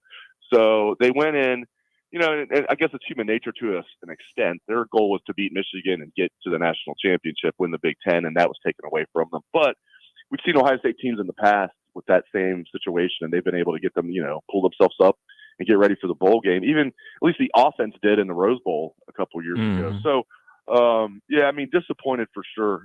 Very embarrassing loss for Ohio State. Yeah, Dave, when we look at the Buckeye season, obviously losing to that team up north, and then this, whatever this was the Cotton Bowl, you know, and now we're seeing so many guys hitting the transfer portal. What are we to think of what's going on lately with Buckeye Nation? Yeah, it's interesting. I mean, they actually feel good about the portal. It's weird to say that now. Again, talking to a good source over at Ohio State today, we're going to find out probably tomorrow that it's official that they're going to land Will Howard, the quarterback from Kansas State. Now, is he like a great quarterback? No, this is not them getting Justin Fields, but I think he will be an improvement over Kyle McCord and certainly an improvement over what we saw from Devin Brown. Lincoln Keenholz, I mean, that story is still to be written. I mean, I don't think we can put too much emphasis on what happened there. And I'm really high on Aaron Nolan, but you don't want to start Aaron Nolan as a true freshman. If he comes in and earns it, great. That'd be an awesome, quote unquote, problem to have. I think probably the most likely scenario with Will Howard coming here, again, that's not official yet, but expect that to become official tomorrow, Friday at the latest, from what I was told. My guess is Will Howard will be the starting quarterback this year, 2024, and then Aaron Nolan will take over as a starter his second year in 2025. So they have lost a decent amount of guys, but nobody that there was like, oh man, they lost like, you know, a guy they really like, you know, they lost Emeka Egbuka to the portal. They did lose Julian Fleming, but like, I think he feared that he was going to get passed over, guys. I mean, You have Carnell Tate, Brandon Ennis, and now who do you have coming in? Jeremiah Smith, the number 1 recruit in the nation. So they feel pretty confident they're going to get their share of good players in the portal. My big question is now that the Will Howard situation, at least from what I've been told, has been resolved, that he will be a Buckeye. Will they be able to get a good starting offensive lineman in the portal? Not a offensive lineman or 2 offensive linemen like they did last year. Well, Josh Simmons was pretty good. But, like, you know, that would have been like if he was the second best offensive lineman they got in the portal, that would have been perfect. But they got him and Vic Cutler. Vic Cutler couldn't do anything. Couldn't even get in there when Carson Hinsman wasn't able to play in the bowl game. So my point is they need to find a good right tackle in the portal, move Josh Fryer inside to guard, or find a different right guard. So that's my big question now is will they find a good offensive lineman in the portal? You know, we get a lot of questions about the coaching staff at Ohio State. For me personally, I'm thinking to myself, we've seen a lot of 4- and 5-star guys come into Ohio State on the offensive line, and now we're seeing a lot of those guys exit the program. Is there a development issue going on with the offensive line? I think there is, you know, and now, I mean, I guess the flip side is Paris Johnson. He's right. He could possibly be a Pro Bowler as a rookie. It's not just that he was the first player taken, but I mean, Paris Johnson, I mean, to me, I mean, are you going to give Ohio State credit for the development there? You know, it's like he was the number 1 offensive tackle in the country. I mean, it's just like he was ready made. So yeah, I do think, to answer your question, I do think there's a development problem, and that goes completely against what they've preached. You know, they love to tout, and for good reason, because for years they did a great job of it. Developed here, you see it all around. Developed here, developed here, developed here. They have. I mean, they don't shy away from the NFL stuff. You walk through the WAC, they like showing recruits. These are all the guys that are currently in the NFL from Ohio State. These are the guys all time. I mean, they sell that big time. They don't shy away from it. So, yeah, you've noticed over the last couple of years, like guys that are like 5 stars that are just like, really? Like, where's the development here? And then you look up north at Michigan, people made fun of their recruiting for years, signing these 3 stars. And I realize they've gotten some really good players from the portal too. But Michigan has done a better job of developing their players than Ohio State, and it's not even a serious debate. So, yeah, I mean, for sure there's a development issue at Ohio State right now, and they need to figure that out. So when you look at what's going on with LSU and the whole defensive staff being fired and Brian Kelly's fixing it by getting new guys in there, is that something Coach Day is willing to do with the offensive line? I think he'd be willing. The thing is interesting. I think he'd be willing to. What concerns me is I know him and Justin Fryer are personal friends. Like, they're buddies. Like, when they were assistant coaches together at Boston College, even though Day was technically his boss because Day was offensive coordinator and Fry was offensive line coach, they're buddies. You know, so, you know, but he really liked Kerry Combs too, and he made the tough decision mid-season to demote Kerry Combs and then to fire him eventually, or at least not renew his contract. So Coach Day's proven he'll make tough decisions. I don't know what he's going to do with Fry. I don't know if he feels like it wasn't Fry's fault because he didn't inherit enough and they didn't get guys in the portal. And a lot of times the coaches will say behind closed doors, we would have had this guy in the portal if not for us getting outbid in NIL, and that we can't do anything about that. It's not like they could just reach into their own pockets and increase the pot. But, like, I don't know, man. I feel like if I had a bet, I think Fry's probably going to get another year, but I don't think he's doing a good job on the recruiting front. And I don't think he's doing a good job on the field. I mean, last year they had a good offensive line, but again, you had Paris Johnson, you had DeJuan Jones, who was a starting Whippler. Yeah, DeJuan Jones, who was a starter in the NFL this year till he got hurt as a rookie. Whippler, exactly. You know, Dave, I try to be as open-minded to this stuff as possible and try not to be like the crazy Buckeye fan that I probably am on the inside, but like, you know, I look at these things and I read some of your reports and I listen to the Bucknuts Morning 5, and I just get frustrated from, you know, when I hear Ohio State being outbid. Does the Ohio State collectives have issues with each other? Because that's like the rumors that's hitting all the Buckeye Nation. Do they have, you know, beef with inside the collectives that's preventing them to or forcing them to get outbid by Miami and other schools? Is there a situation going on with the collectives? The two main collectives don't hate each other, but what I don't like is they don't work together. Like, they're not rooting for each other. They're not warring, but they're not like helping each other out. And I feel like if you're Ohio State, you're immensely powerful if you're Ohio State and everybody's pulling in the same direction. So whose responsibility is that to get them on the same page? You know, I think it really will be whoever the new AD is. because Gene Smith, for all the great stuff he's done, has never been a big fan of NIL, and certainly is not helping the collectives like they would. You talk to the people that run these collectives, the two main ones are the Foundation, run by Brian Schottenstein, and then 1870 Society, which is run by a couple different people. And Brian Schottenstein has helped too with Cardale Jones and many else. And again, those people, they all want the same thing. They don't hate each other. It's just they don't work together. And it's like, picture Alabama. Like, everybody at Alabama pulls the same direction. Like, administration, coaches, everybody's pulling in the same direction. So, right now you have two main collectives that don't work together at all. And I'm also hearing, well, it's not catastrophic. Ohio State's doing a decent job. There's not as much money as they would have hoped. And if people are wondering, well, why isn't Gene Smith like all about this? Because there's only so much money out there, right? And they're trying to get facilities built. And when their boosters are saying, we're going to donate X, Y, Z, they're saying, some people at Ohio State, like Gene Smith and some of his right hand men and women, are saying, okay, we need you to give that to us and not the collectives, because we need to build these facilities. And the donors like that as well, because they get their names on buildings. Right. You don't get your name on buildings when you donate to NIL. So that's a little bit of a problem right now, is that, the big time donors are being kind of encouraged to, put their money elsewhere, but they got to figure it out, man. I mean, this is a crazy arms race, and it's changing by the day. So with that, to piggyback off that question from Kev, do you dive into how other schools do use NIL? Dave, like, as far as like how Alabama and some of the other bigger schools out there, like, is Ohio State doing something different than them? Is it similar, like Georgia and the others? Are like, do you pay attention to how other schools kind of utilize their collectives? And like, the thing that Kevin and I have always talked about is just how this has always just seemed like a conflict of interest when you have an AD who's doing his job of trying to keep that money in house, not wanting that money to leave that department, but at the same time, it's almost hurting them by keeping it in. These conflicts have to exist elsewhere. It's just interesting seeing which schools are able to navigate through those murky waters and which ones aren't. Yeah, and I don't think Ohio State is, relatively speaking, behind, but they're probably not, as far ahead as maybe some fans would think. And there are some schools that are ahead of them. It's hard to really compare and contrast. I do think, because you'll just hear stories, Ohio State was outbid there. Then you'll hear, oh, maybe there was more to the story. It's so hard to tell.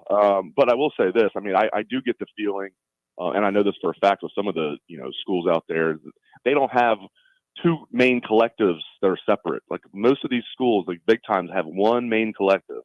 And I think that makes, if you're an Ohio State fan, you're thinking, do I donate to the foundation? Do I donate to 1870?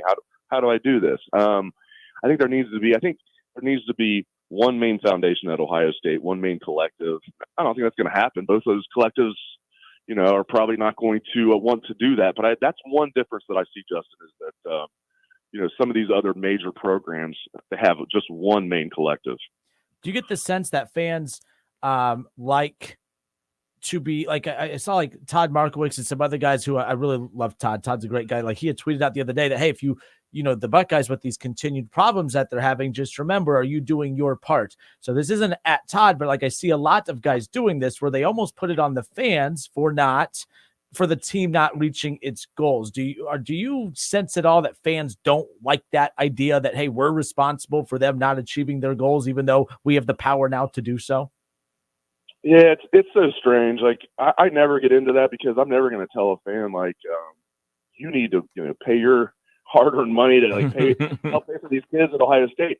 But like, if someone, I will say this though, I mean, on the flip side, if someone's just going off about how come we can't keep up with NIL, and they have, money that they could donate. I get that. It's like, well, what are you doing to help? Like, you're one talking so much.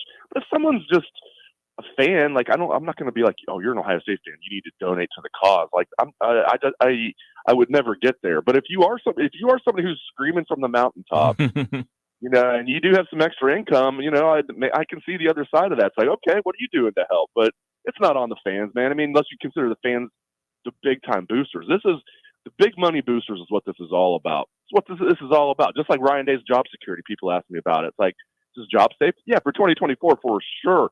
If he loses a fourth time to Michigan, the boosters will be lining up. They will be lining up. And I know overall he's liked. He is still liked, but like, this is a make or break year. There's no doubt about it.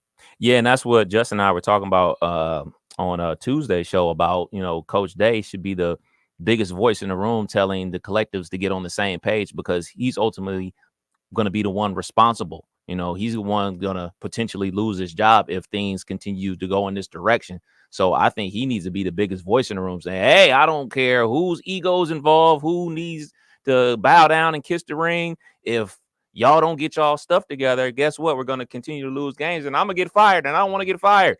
Like, that's what I would recommend Coach Day doing. Yeah, to his credit, he's gotten together with the Boosters Club and has said, where it's going to take $13 million. This is not new. This happened, as you guys know, a year or two ago. It's going to take $13 million roughly a year just for roster retention. I mean, he's done some, some politicking, and he's not BSing. It's real, but going out there and, telling the Boosters what needs to happen. I'm with you. I'm sure he wishes that there was one main collective. There wasn't two where people were confused. I do feel like he was probably, in the university itself, was probably more getting behind 1870 society. They've had some issues. They've had to shuffle their leadership. Hopefully they get all that straightened out. But it felt like that was the one Ohio State was starting to back, 1870 society. So, yeah, I mean, that's just one of many facets. But I think they need to streamline that. And again, I mean, are the two collectives going to get on the same page? I don't know. Probably not. But I think it needs to happen.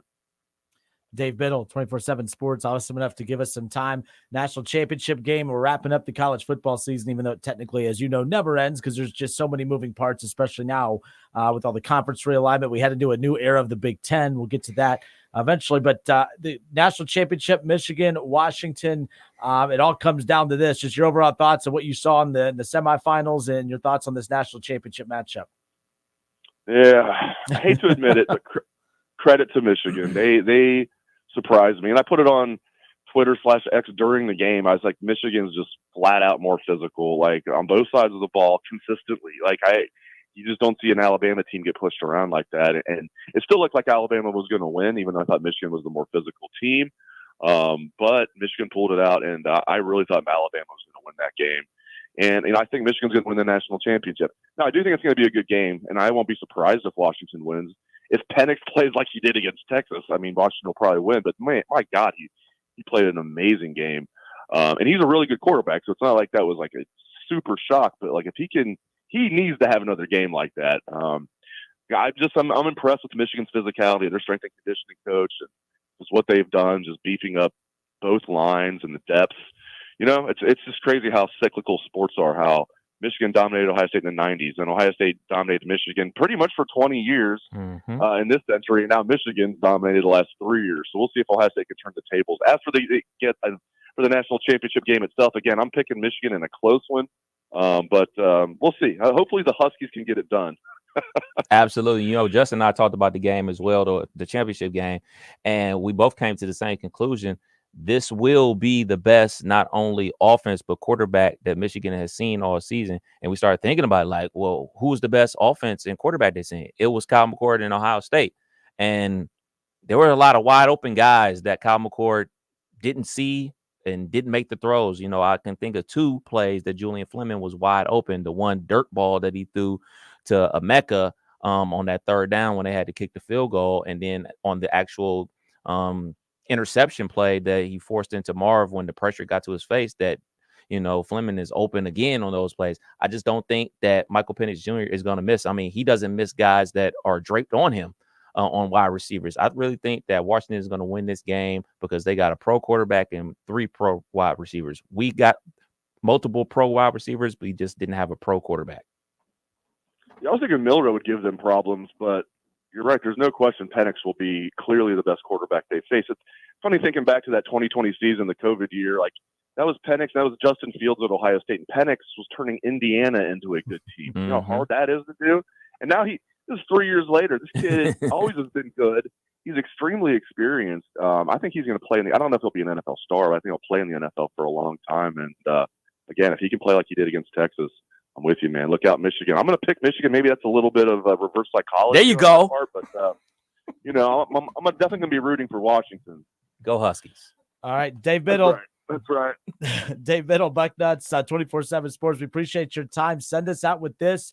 You heard J.J. McCarthy today. I mean, right now, him and Harbaugh playing with house money. No matter what they say or do, they don't care. They have one game left, and I feel like we know McCarthy's gone. Harbaugh is most likely gone. Did you think it was interesting when he was talking about 80% of teams, steal signs, and that the reason that they got into the sign stealing business was because they had to up their game because Ohio State was stealing their signs in 19 and 20, when he wasn't there and they didn't even play in 20. Did you see those, did you see or hear that line, and just your overall takeaway and just the comments coming out from that team up north? I did not see the comments. I did see a headline of McCarthy talking about how Ohio State stole their signs, and 80% of teams he estimated steal signs. Like, the thing about it is, I didn't read the story or anything. Like, everybody knows everybody steals signs. That was never that was never the crux of this issue. You can't send some dude, to all these road games filming the opponent. And again, we'll see if the NCAA does anything. That 13-page report from the Big Ten to Michigan was scathing. They must have some serious evidence. Because consider that time when they initially suspended Harbaugh for those 3 games, Michigan was like, "We're fighting this. We're taking it to court." And a couple of days later, the Big Ten showed them some evidence, and all of a sudden, Michigan did a 180. Okay, well, we accept it. So obviously, they showed them something like egregious there. So we'll see. I don't know. We thought Bill Self and all these guys that were like taped on wiretap buying players. Right. You got the feds coming out saying like, "We've got your playbook now." Nothing happened. Nope. So I'm not naive. I know the NCAA might not do anything, but if you're a Michigan fan, I wouldn't rest too easy on that because the Big Ten report has a lot of evidence in it. All right, Dave, appreciate you, my friend. Thank you, sir. Thanks, bud. Appreciate it. All right, good stuff. Dave Biddle, 24/7 Sports, buttonnuts.com. It's the Kinner Kev Show right here on Dayton's ESPN Radio, 1410 Wing AM. Dayton's radio home of Ohio State basketball. And Ohio State basketball will be in action coming up tonight. 7 o'clock, the tip-off, 6:15 coverage begins. Ohio State Rutgers coming up immediately following the show. Tomorrow night, we got Wright State basketball, 7 o'clock, the tip-off there. Cleveland State in town. $2 beer night, by the way, at the Nutter Center. Nice. So, get your tickets. Actually, if you want tickets, text Raiders to 518-1410. Text Raiders to 937-518-1410. As long as we have them, you first come, first serve. We'll make sure we get those tickets sent over to you. They're digital tickets. But it's an ESPN2 game tomorrow night. Wright State has not played well to this point. I shouldn't say they haven't played well. They just haven't played consistently. And they're 1-2 in Horizon League play right defense. Now. Yeah, it's all about defense. I wish Coach Nagy would talk about the defense more. And I'm not mocking him because that's exactly what it is. This team's averaging like 80-plus points per game. The problem is they're averaging, let's say they average like 83. Well, their opponent's averaging 84. So, but no, that's really what it comes down to. They're one of the most high-scoring teams in the country. They cannot get stops right now, and that's just been one thing that they've constantly been working on, and that's going to be the key the rest of the way. But Wright State basketball tomorrow night, 7 o'clock, Nutter Center. If you want tickets, text 518-1410. They got Cleveland State in town, and if you can't make it to the game, you can catch it right here on 1410 Wing AM. Good seats. Kinner and Kev, 1410 Wing AM.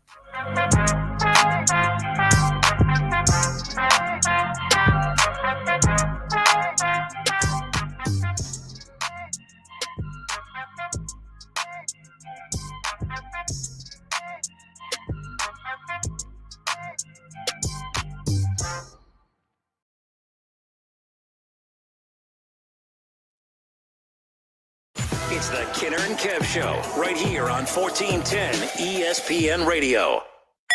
Hello, it's John Kozik, founder and president of TurboTrack Realty, and I buy houses as is, fast for cash. Call me today for an all-cash offer on any of your properties, and we can close within days at 614-470-2000, 614-470-2000. Do you own a property that's outdated and needs thousands of dollars in repairs? Great, I'll buy it. Give us a call today for an all-cash offer at 614-470-2000, 614-470-2000.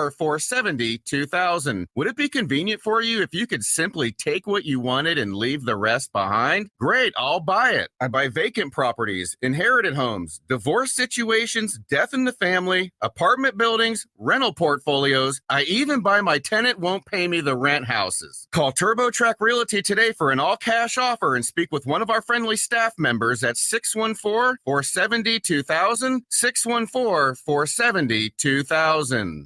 Have you Googled yourself lately? Are there negative posts from an ex-employee or from a former client? Maybe an outdated news article or sensitive personal information about your family? Search engines don't always get it right. For right or wrong, it's your reputation on the line. That's where Reputation Defender by Norton comes in. One of the most trusted names in online reputation repair. Reputation Defender has been fixing people's search results for over 15 years. Their cutting-edge approaches help you to wipe away unwanted information in your search results. They also promote the good stuff so that it rises to the top, helping you put your best foot forward. Your good name is too valuable to leave to the whims of a Google algorithm. Take control with Reputation Defender. You can start by getting your free reputation report card at reputationdefender.com or call 800-401-6681 to speak to an expert. That's 800-401-6681. What's holding you back from learning the language you've always wanted to know? Too hard. Takes too long. Not with Babbel. Babbel's lessons take just 15 minutes a day. 15 minutes isn't long. Nope. And they're fun. So you don't realize you're learning a language, but you are. In 3 weeks, you're able to start having conversations. And Babbel's lessons are built around real life. And with Babbel, it isn't hard. It's perfect. Start learning a new language today. Go to Babbel.com. That's Babbel.com. With no fees or minimums and no overdraft fees, banking with Capital One is the easiest decision in the history of decisions. Even easier than choosing to keep the Grinch away from the toy drive. Who's going to deliver the toys to the kids? What about me, the Grinch? No. Yep, even easier than that. You steal the presents one time. With no fees or minimums and no overdraft fees, is it even a decision? That's banking reimagined. What's in your wallet? Terms apply. Capital One NA member FDIC. Copyright Dr. Seuss Enterprises. Copyright Turner Entertainment Company. The Crohn's and Colitis Foundation has been at the forefront of inflammatory bowel disease research and care for over 50 years. Learn more about research, education, and support at Crohn'sColitisFoundation.org. Coming to you live from the Superbook Sports Studios in Kettering. You're listening to Dayton's ESPN Radio, 1410 Wing AM. It's the Kinner and Kev Show right here on 1410 ESPN Radio.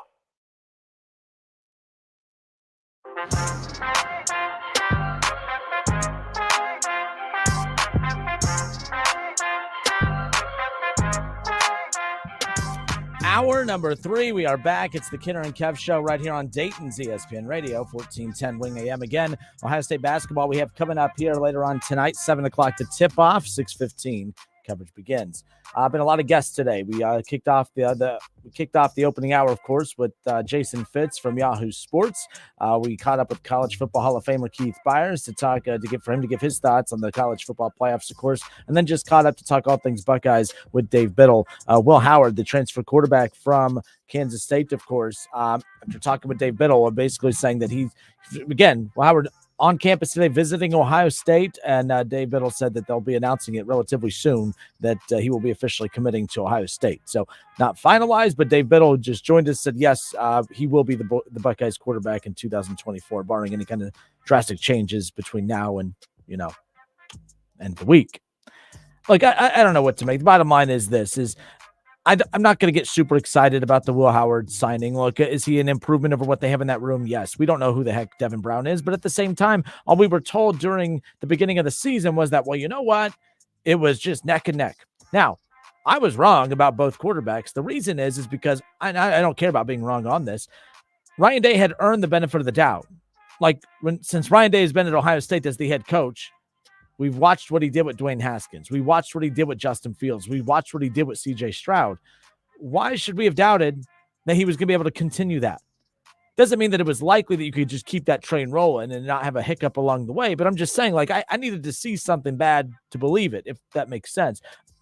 I don't care that I was wrong about Kyle McCord or Devin Brown, but the bottom line is I wasn't excited when people were trying to hype up Devin Brown heading into the Cotton Bowl, because I'm like, this is the same guy. If we were all sick of Kyle McCord, who was chased out, basically, all right, if we were all tired of him, but we were told that it was neck and neck between him and Devin Brown in camp, then why all of a sudden am I going to be excited about Devin Brown? If we didn't like the guy that you just chased out, we were told it was neck and neck, that you could say, well, maybe he got better. Got better by what?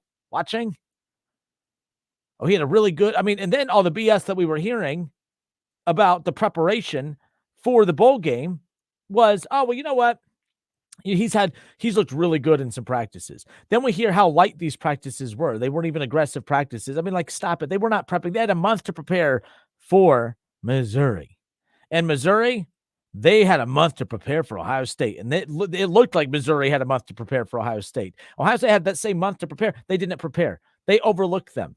And I think that was very dangerous. Ryan Day has no one to blame but himself right now for the perception of the program. And that's why it's important that they get Will Howard in here, because the lasting impression that you are going to have, okay, the lasting impression you're going to have of the Ohio State 2023 season is going to be the big name quarterback that they got in the transfer portal. But let me ask you this. If roles were reversed, here's where I'm going to call out hypocrisy in Buckeye fans. Let's just call it like it is. If Ohio State was up on this recent run against Michigan, and Michigan's answer to Ohio State was to go get this quarterback from Kansas State, would you as Buckeye fans say, oh, nicely done, Michigan? No, you would mock them because of the school that the quarterback came from. You would go look at the numbers and say, okay, the guy's not bad. He had some big games throughout the stretch. He did get benched at one point this year, just so you guys know. Like, I'm not being negative. I'm just being realistic. This is where Buckeye fans get on me, because they think I'm a hater, and I'm not a hater. I'm just realistic. The bottom line is, I don't think that this is not the same as getting Justin Fields. Dave Biddle, who just joined us, said the same thing. This is not the same thing. It's just not. So at the end of the day, do I feel good about it? Yes, because he's better than what was in the room. But as I've said before, okay, I'm 5'7". If I show up to work tomorrow and I'm 5'9", okay, I'm not tall. I'm just taller than I was the day before. So having a quarterback in the room that's better than the quarterbacks that were there before, that doesn't necessarily mean that you're great at quarterback. It just means that the quarterback you got now is better than the guys that were there before. We don't know what it's going to mean. Okay. I need to see it first. We see a lot of quarterbacks transfer every year. It doesn't always result in what we want. Hopefully this will. But I'm here to tell you, quarterback really wasn't the problem for Ohio State this year. You do realize that if Ohio State had a very good offensive line this season, Kyle McCord would have been just fine. You do realize that outside of completion percentage, that Kyle McCord was a statistically better quarterback than J.J. McCarthy. You guys do realize that, right? That's not me taking a shot at J.J. because J.J. He's a very solid quarterback. He's very good. I don't dislike J.J. McCarthy outside of his personality, but that's just because the rivalry speaking. But you know what I mean? Like, let's be real. Kyle McCord was not a horrible quarterback. He wasn't C.J. Stroud. He wasn't Justin Fields. But he also wasn't the problem, because I think Ohio State could have beat Michigan with Kyle McCord if you have better offensive line. I think even with the interception that basically not screwed them, but basically hurt them from the very beginning. So am I excited about the possibility of this? Yes. And it sounds like it's more than a possibility. You got to get better at quarterback. The better you are at quarterback, the better your chances are at competing. That's all that matters. You have to be good at quarterback, but you have to be good up front. And this is why the other reason too, Kev got on me. After that Notre Dame game, with that embarrassing rant from Ryan Day afterwards, I remember Buckeye fans galore. Man, I love that from our head coach. He has our guys back. That's what you love to see. That passion, that fire. The guys are going to feed off that. What? He got mad at Lou Holtz for stating the obvious. Lou Holtz said that Ohio State had lost to Michigan in recent years because they were not a tough football team. Beating Notre Dame with 10 guys on the field didn't make you a tough football team. That was still a hell of a win, and I appreciated the passion and the excitement. I am all for it. However, that didn't make you a tough football team. And although you were beating up on the Marylands and the Rutgers and the scandal-ridden Michigan State Spartans all season, what happened when you ran into the teams that mattered? What happened when you ran in to Michigan? You lost. And what happened when you ran into Missouri, who I don't even look at Missouri as like a powerhouse team. It's just Missouri, but they were a better football team, period. And that shouldn't happen. That stuff didn't happen with Ryan Day. Now, they lost to the Purdues and they lost to the Iowas, right? But you know what? Here's the difference, okay? Because I had someone say, Kinner, how come you were never this angry at Urban Meyer when he lost to Iowa and Purdue than you are mad at this right now? First of all, I was mad that they lost to Iowa and Purdue, but there was a difference. Because deep down, when Ohio State lost at Purdue, and I was at that game, when Ohio State lost at Purdue, when that game was over, we knew that the better team got beat. The better team just played cowardly football. They didn't prepare. They weren't mentally prepared. They overlooked the opponent. They didn't want it. They took the night off, which is inexcusable. You only work technically 12 nights a year, so you should show up to work every damn time when you get out there, right? So that's what I was mad at Urban Meyer for. The Iowa loss. That game, if you guys remember, that was a JT Barrett, the very first play of the game. I mean, it was kind of like the Rose Bowl game And J.J. McCarthy dropped back and threw the interception right off the bat. That was J.T. Barrett. J.T. Barrett dropped back a pick six. That was the first play of the game. It was a kickoff, Ohio State possession. The crowd was insane. Everything was just nuts. Pick six. That was the tone setter, and they never looked back. Talking about Iowa.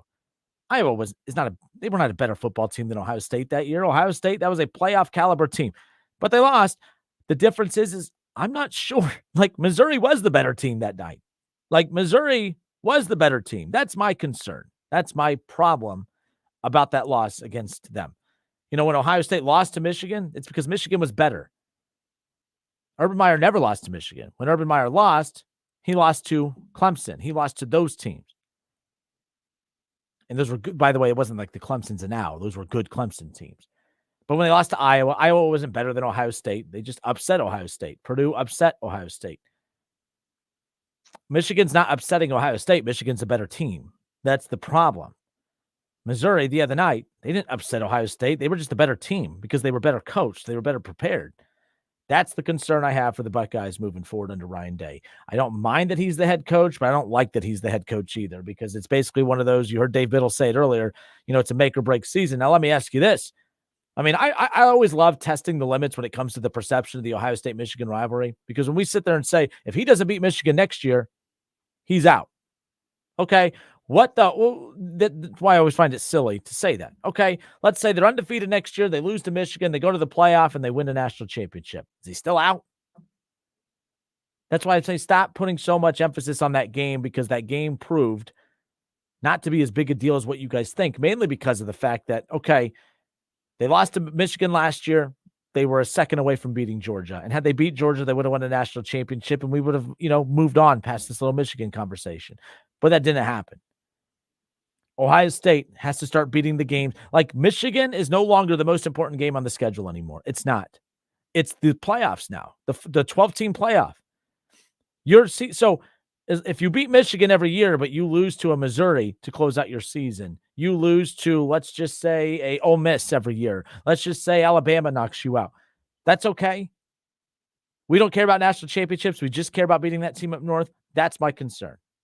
And that was my biggest knock on Michigan, too. I kept making fun of Michigan because I'm like, look, they don't seem like a team that even cares about national championships. They lost to TCU last year. All they cared about was beating Ohio State. They wanted to win a national championship, but it's like they lived and breathed the rivalry. They got the win over them. Oh, we lost to TCU. The fans didn't care. Who cares? We're riding high. We got Jim Harbaugh. We got J.J. McCarthy. We beat Ohio State back-to-back years. We don't care that we lost to TCU. In fact, no one really even talked about it.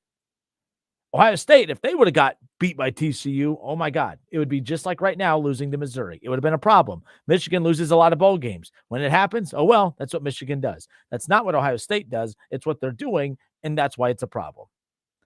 It's the Kinner and Kev Show right here on 1410 ESPN Radio. Again, thank you, Dave Biddle, for taking that time. So I like that Will Howard's coming to Ohio State. Dave Biddle said it's going to happen. That's a good thing. You're going to improve at quarterback. You're going to have really good wide receivers. But the O-line, that's still going to be a concern. The defense is going to be solid. But are they better than Michigan? They might be better than Michigan next year because Michigan's losing everybody. And Michigan's also getting a late start in the transfer portal. This is why it's also kind of goofy. I hate college football in the setup right now because of that. Like, I don't feel bad for Michigan at all. I really don't. But let's use Washington. They're a little bit more of a sympathetic figure, right? Washington has not been able to focus on next year's team. They haven't really been able to focus on the transfer portal, and they have, don't get me wrong, but they haven't been able to put all their emphasis and focus on that because they're trying to win a national championship. Michigan, they're putting all their focus on winning a national championship. They haven't been able to focus on, well, what if we need a quarterback in the portal? What if we need a running back in the portal? What if we need this? Now, the portal will be there the second time around when it reopens, but all the good players have been kind of sifted through a little bit. You know what I mean? It's like when you go to TJ Maxx. You go to TJ Maxx right when they open, all the good stuff's out. But you go there at the end of the night, it's all been picked through a little bit. That's going to be Michigan when they get to the transfer portal. I don't know why I use TJ Maxx as an example, but you guys understand my point. I love a good TJ Maxx store, by the way. What up, Shaw? Thanks for holding. What's up, man? Another day in paradise. What you got? Well, I've been hearing you and Kev talk for 2 days about how Washington's offense is basically going to steamroll. I mean, I know those aren't your exact words, but it's basically the implication, and especially saying that this is going to be like the USC Oklahoma game, double nickel to 13, is kind of implying that we're going to get steamrolled in this game. But you need that to be true. No, you need that to be true. No, I don't, because I never said they were going to steamroll. You called in just to put words in my mouth. You need the signs to be true too. That is true. Anyways. That happened. That's why I got suspended. I don't know why you can't keep up. You need us to get suspended so bad so it validates you. That's why you need it. I don't need them to be suspended. They've already been suspended. What are you talking about? You need the whole program shut down to validate you. That's what you need. But anyways, on to the more important. Stop giving yourself that much credit. What are you talking about? I was trying to talk about a point, and you interrupted me about something that's irrelevant. No, you made a smart-ass comment, which you're not going to do on our show. So just make your point and stop trying to start something. Just what? I said, Shaw, how are you? Welcome on the show. So he hung up. See, Shaw, that's your problem right there. You waited on hold that long. I welcomed you on the show. We were just fine. Everything was fine. You had to be a smart-ass. You had to get your little digs in. And then when I do it, you get mad and hang up. You are a child. You are a literal child. Seriously. And he's the one, he literally sits here on social media and blows social media up. He blows the phones up. He does all this stuff, continuing to make stupid arguments about Michigan. You need it to be true that Michigan cheated. I don't need it to be true. It was true. They cheated. It doesn't change the fact that Ohio State lost the last 3 years. They just cheated. Like, I know Shaw and his stubborn personality would not have put up if the roles were reversed and Ohio State had cheated. Imagine if I looked at Shaw and said, Shaw, you need it to be true that they cheated. No, because Ohio State would have cheated. People keep saying, what if the roles were reversed? If the roles were reversed, let's talk about if the roles were reversed. Let's say that Ohio State was a coward program and needed to hire a Connor Stallions for him to come up with a manifesto scheme for them to finally learn how to beat good football teams. I would say, Ohio State, you're a coward. Because for one, I'm not afraid to criticize Ohio State. That's one reason why a lot of Buckeye fans don't like me, and that's totally fine. I don't mind. I'm very realistic. So Shaw, your lame, tired excuse of, oh my gosh, you know what? You're just saying this because you're a Buckeye fan. That doesn't make any sense. I'm not even pro-Buckeye on my takes. Why would I be pro-Buckeye just because I don't like Michigan? I don't like cheaters. I don't like scumbags. I don't like cowards like Jim Harbaugh. I don't like cowards like JJ McCarthy, who his little punch me face goes on in a media interview today and actually says, we cheated because we had to get to the level of Ohio State. He literally admitted to it. And he doesn't care because he knows he has one game left, and then they're about to he's going to go to the NFL, make millions. Harbaugh's going to go make more millions, and Sherrone Moore is going to eat it, and he's going to have to deal with all the sanctions. He's going to have to deal with everything else, even though he deserves it too, because he's sitting there crying after games. Oh, that's my coach. That's the coach that puts you in a position to be asked for the next 5, 6, 7 years. Sherrone Moore's not even going to get a legitimate shot at being a head coach because he's going to have to deal with all the garbage that was left behind from Jim Harbaugh. Okay, like that, and then he's going to be canned, and then he's going to be begging for jobs elsewhere. So this whole thing is a disaster after this, and I hope they win the national championship. I really do. Actually, that's not true, but they hope they win the national championship because it's the only way that all of this is going to be worth it. Because if they lose, they're going to look like even bigger bozos. The bottom line is, everyone we talked to today said that there's going to be an asterisk with it. This isn't a Justin Kinner hot take. This isn't a Justin Kinner stirring the pot for clicks. I don't get clicks.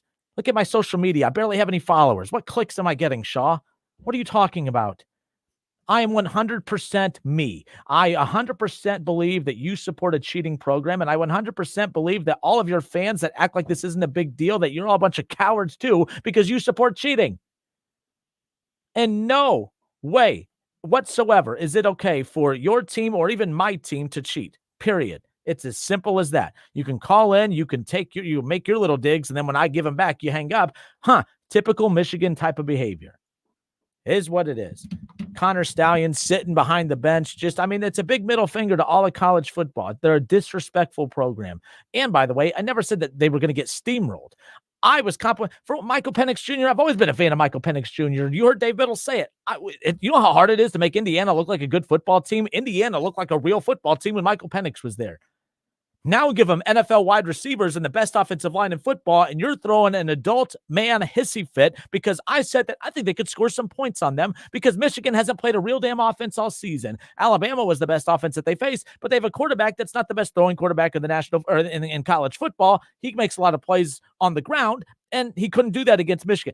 guess what? Michael Penix Jr., he doesn't need to make plays on the ground because they have a solid run game that they can resort to, but he's going to drop back and he's going to hit covered receivers. He's going to hit the wide open receivers that the best offense you faced this year in Ohio State was not capable of hitting. So, yes, they're going to put points up on the board. It's as simple as that. They will put points up on the board. And Shaw, you could say I hung up so I didn't cuss on the radio. Just be an adult. I'm not cussing right now, and you could cuss. You just can't say the words that you've been saying that led to the suspension.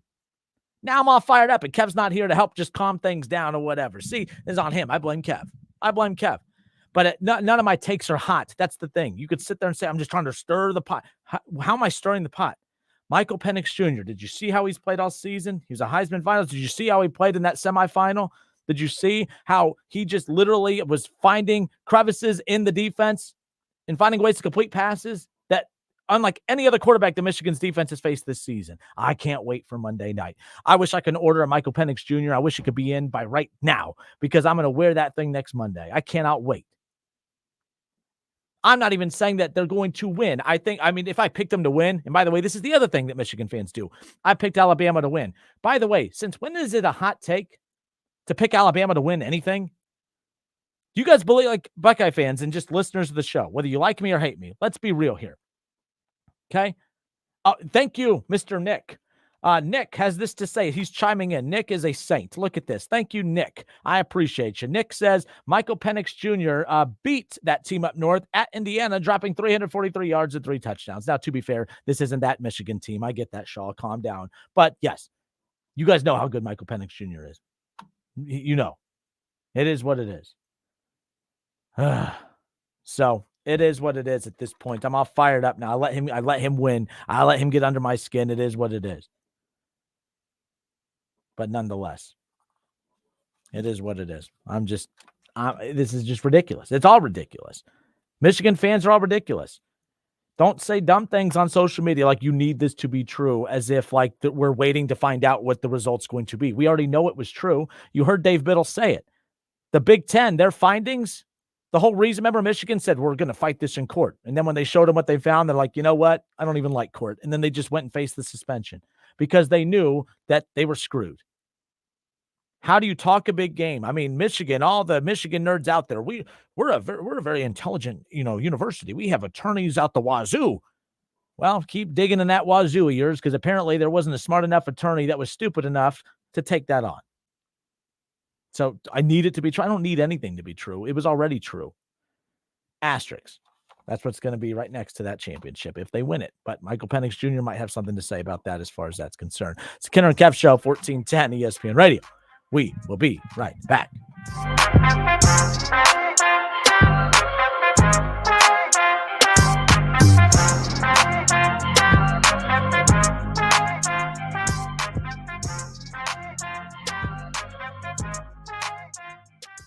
It's the Justin Kinner Show with Kev Nash. Justin, you're awesome, baby. Right here on 1410 ESPN Radio.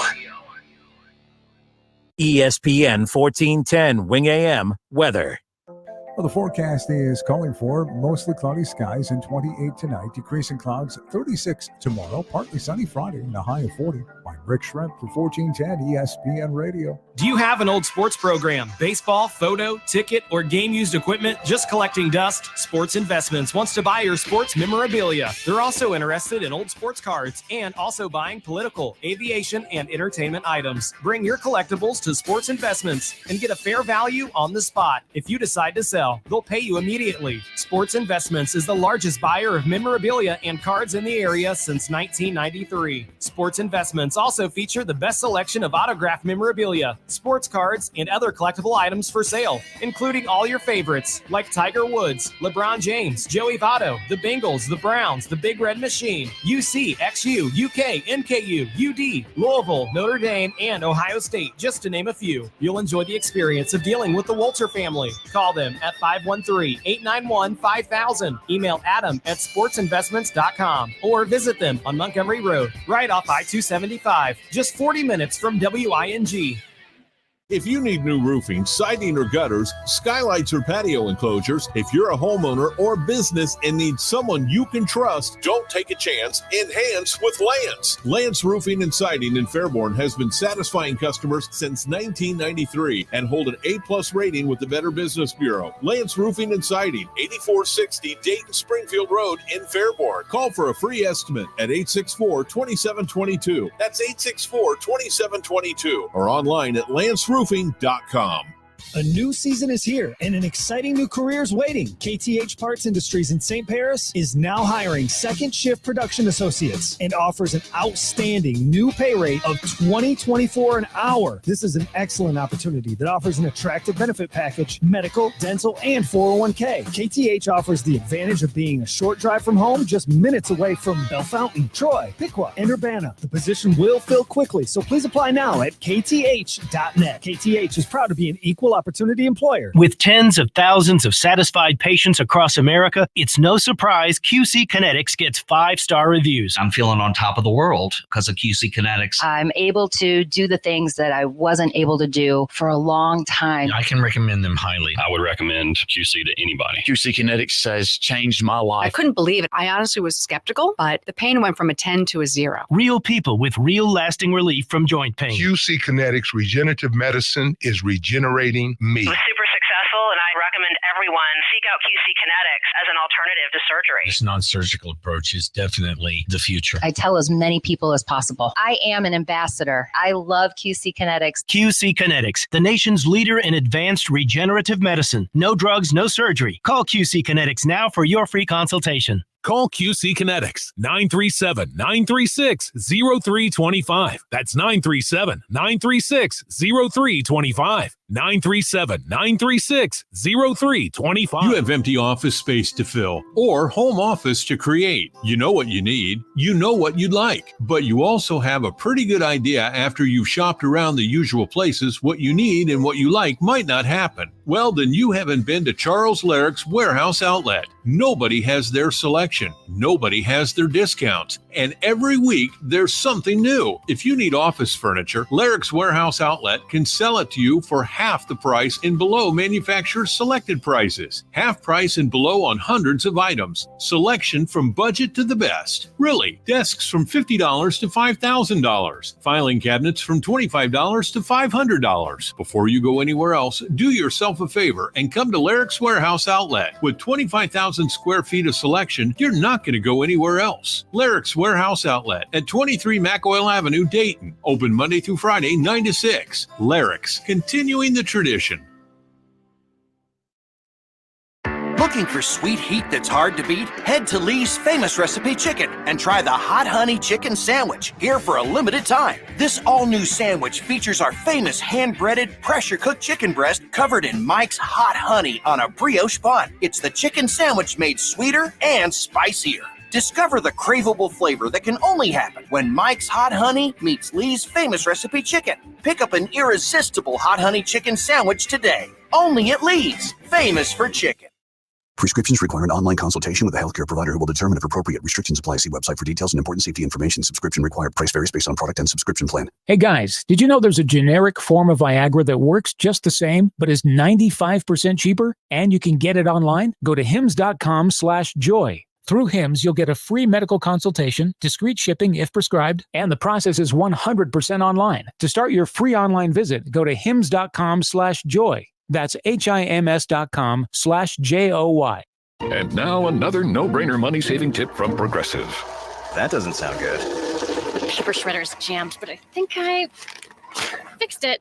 Oh, well, try shredding these $50 bills then. Seems like it's working. Better try another $400. Stop. Instead of using money, use regular paper. And here's a better tip from Progressive on how not to waste money. Don't pay too much for car insurance. Drivers who switch and save could save hundreds. Progressive Casualty Insurance Company and Affiliates. Potential savings will vary. Not available in all states. Looking for a career path with flexibility and great pay and benefits? Go to progressive.com/careers and apply online today. TV stations believe that you want to hear about the weather and traffic for multiple hours a day. If only we had an app for that. Well, it's a good thing that 1410 ESPN Radio knows what you really want. Live and local sports talk. Don't miss Dayton's top local sports talk show with Kinner and Kev. Weekdays at 3 p.m. on 1410 ESPN Radio.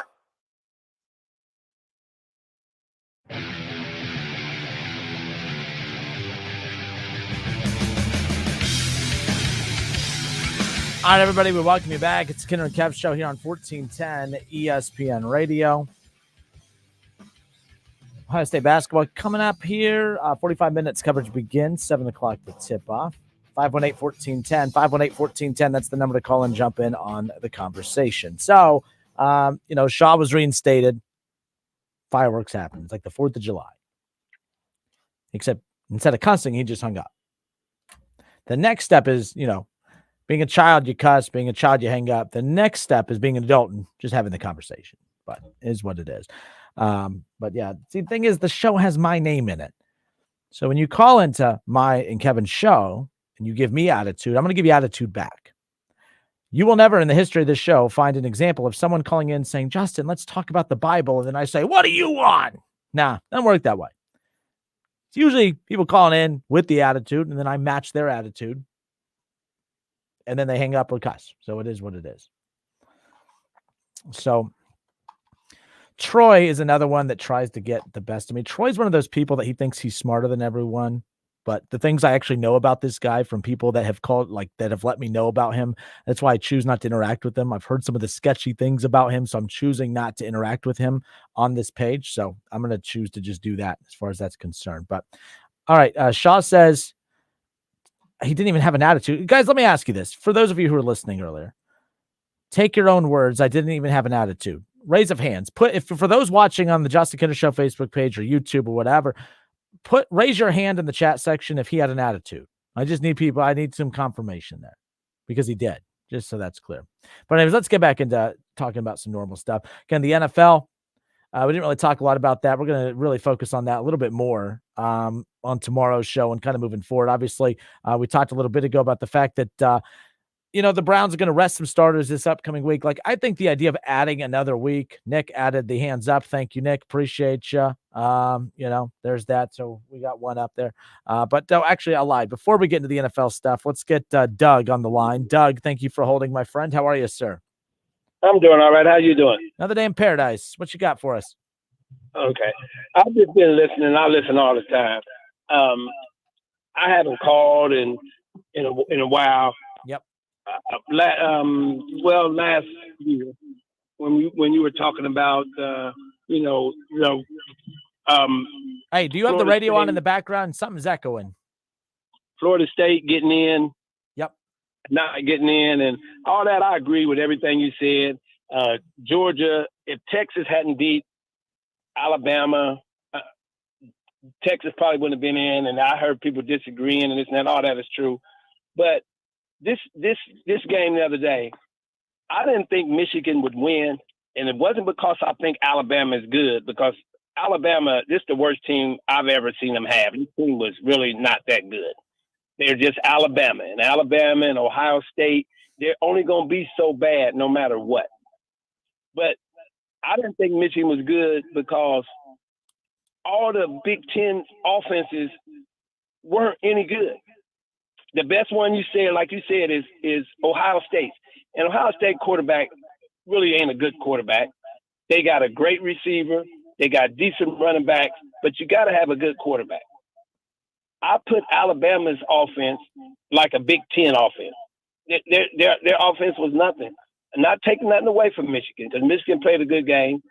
I think Michigan won the game on a sack. Yep. That changed the momentum. Alabama was kind of maybe at least about the 30-35, and they got sacked, had to punt, and that's when Michigan came back and scored and tied it up 20-20, and you could see the momentum shift. But that was all it was. I don't think it was about great coaching and somebody he outcoached Nick Saban or Nick Saban outcoached him. It was offense. Alabama's offense really just ain't no good. It's a Big Ten offense. But Washington, on the other hand, they have a prolific offense, and it's been like that all year. I think they're gonna blow Michigan out.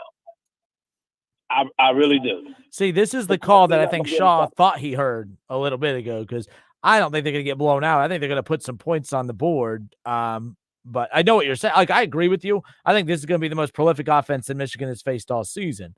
But the thing is, it's not like we don't know who Michigan's defense is. We've seen this defense for 2 years. We know how good they are. Now, I didn't know they gave it 50 or whatever. Well, we did see that they gave it the 50 against TCU last year, but that's because when the cheating thing didn't go as planned, they had to, whatever. But no, I think Michigan's defense is really good.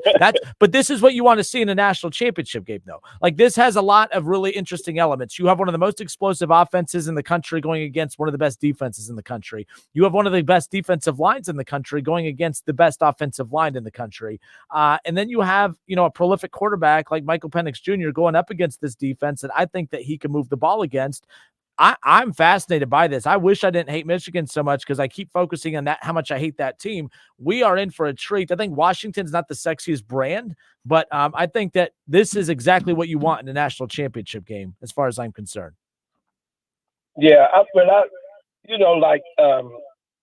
what good offenses have they faced? I guess TCU had a good offense last year. I think y'all going overboard with the cheating thing. I do, because why is that? Who's your team, by the way? I'm partial to Alabama. I'm just a diehard Cowboy fan. Okay, so you said Alabama and the Cowboys. Let me ask you, if Georgia got caught up in some, like, Georgia's success over the last 4 or 5 years, if you find out that all of that was all this, out of nowhere, Georgia just hits the ground running, and then if it's all been due to this cheating scandal, wouldn't you have a problem with it? You would have a problem with it. And then let's with the Philadelphia Eagles, same thing. Like, as a Dallas Cowboys fan, the reason why I wouldn't have a problem with it is because, and like me and you talked about it before, it's like, it's illegal to cheat, but it's illegal to cheat to this degree. I think that's a gray area. And I think I mentioned before, suppose somebody's just a great cheater and that can find out your signals without cheating the way you say Michigan did. So what advantage do they have that Michigan? It's still an advantage. I don't believe that you should be able to do it, period.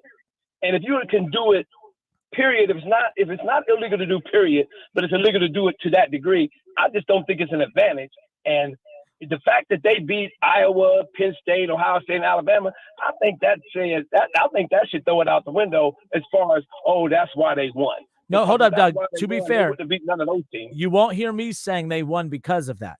What I've said is, because of how good they are, the fact that they felt they had to do it shows you just how tiny the cojones are of Jim Harbaugh to not have the confidence in his program to go out there and win games cleanly. That's the problem I have. They are a good football team. I think that's why I'm so angry, because I've said this before, that if ever a report came out that Purdue was a part of this, I would say, well, you know what? Purdue's never going to out-talent teams. They're never going to out-recruit teams. So they have to resort to that. I would say, you know what? I don't condone it, but I get it. When you are Michigan and you have really good players and you have a hell of a coach and you still feel like you have to do that, that makes you a coward. And fans like Shaw and others who support that type of cheating, I find that to be cowardice too. That's the problem I have with it. I don't think you can say that for this reason right here.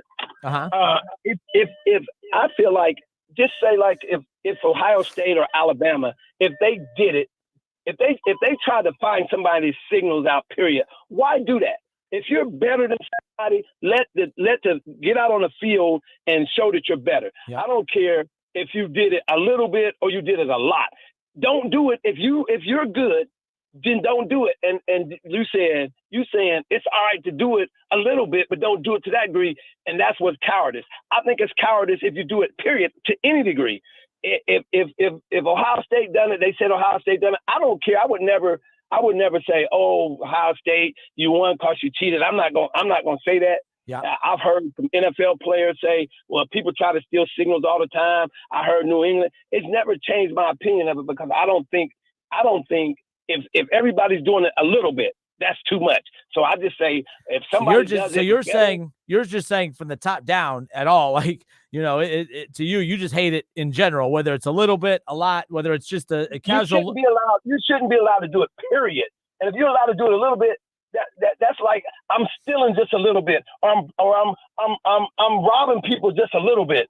I'm killing people just a little bit. Oh, you shouldn't kill people at all. Not even a little bit, not even a lot.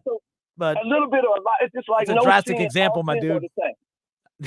I see what you're saying, but let's get away from the killing people example. All right, let's just. But hey, we out of time, my dude. Huh? I said, like all sins are supposed to be the same. And so I guess that's why I don't think it's that big a deal. I'm not no Michigan fan or nothing like that, but I'm not on that cheating or the asterisk. I don't care, especially since they've just won these 4 games in a row without doing it. So I said that, but anyway, thanks for the call. Thank you. Appreciate you. All right. Bye-bye. That went a little crazy. That was a little wild. I ain't gonna lie. I mean, he was going the moral route. He's like, don't just kill people a little bit. I'm like, what's that even supposed to mean? I don't even know where we're going with this, but is what it is. Bottom line is, and again, last thing on this, because I'm done with it. I'm done with it till tomorrow probably, but but Nick brings up a good point. He said, you have players embracing it. Yeah. Like you had JJ McCarthy basically just mocking everyone today. It's the arrogance and the entitlement and the sense of you can't touch me. And they're not wrong. Harbaugh's mocking everyone because what are you going to do to me? I'm going to the NFL. He's going to go coach one of the best quarterbacks in the NFL in Justin Herbert. He's going to be just fine. Right. And JJ McCarthy, he's like, yeah, we cheated. So what? Ohio State did it in 2020, when they didn't play. By the way, that season, remember how bad Michigan was? Michigan was considered like Division III. That's how bad they were. So trust me, nobody was trying to steal their signs in 2020. And at the same time, fans weren't allowed at games. So there was no way that Ohio State's version of Connor Stallions was sneaking into the big house to steal signs. You moron. So what are we talking about? JJ McCarthy's an idiot. It was the dumbest comment I've ever heard from him today. Ohio State was stealing signs in 2019 and 20, when he wasn't there, when they didn't play. Doesn't make any sense. So yes, Nick, I agree with you. You have players embracing the cheating. The players they're just coming out and the quarterback of the team just admitted it today because the quarterback knows at the snail's pace that the NCAA operates, I can admit that I cheated, but by the time the NCAA cares to look at it, it'll probably be next Tuesday at 12:01 a.m. So he doesn't care. And, trying to do, he's mocking everything. And I appreciate it, by the way. I love a troll. He's a good troll. I said earlier, I'm a wrestling fan. He's an excellent WWE heel. I mean, he knows how to say the things that are going to get people irritated. Now that he's excellent. Good for you. But man, oh man, they're rubbing it in everyone's face. Connor Stallion sitting behind the Michigan bench. Are you kidding me? That's a big bald middle finger to everyone out there. They're mocking everyone. So that's the problem I have. I agree with you. Let's see. Let's go back to Nick. Nick also said, can we talk about, yes, thank God, an NFL question. Thank you. Nick says, can we talk about how Trey Hendrickson is going for the sack title and seems no love for him? I know how Bengals defense, how bad Bengals defense is, but still he is so underrated. Nick, you answered your own question. I think it's that. I mean, it's kind of like having the league's leading scorer in the NBA, but you're on the worst team in the NBA. You're not going to get any respect for that. To be clear, I know you guys think I just hate on the Bengals. He's the one that I've admitted I was the most wrong about. I remember when the Bengals signed him, I was like, that's a lot of money for a dude that has been in the league a few years and has had one great year. I thought it was a bad signing.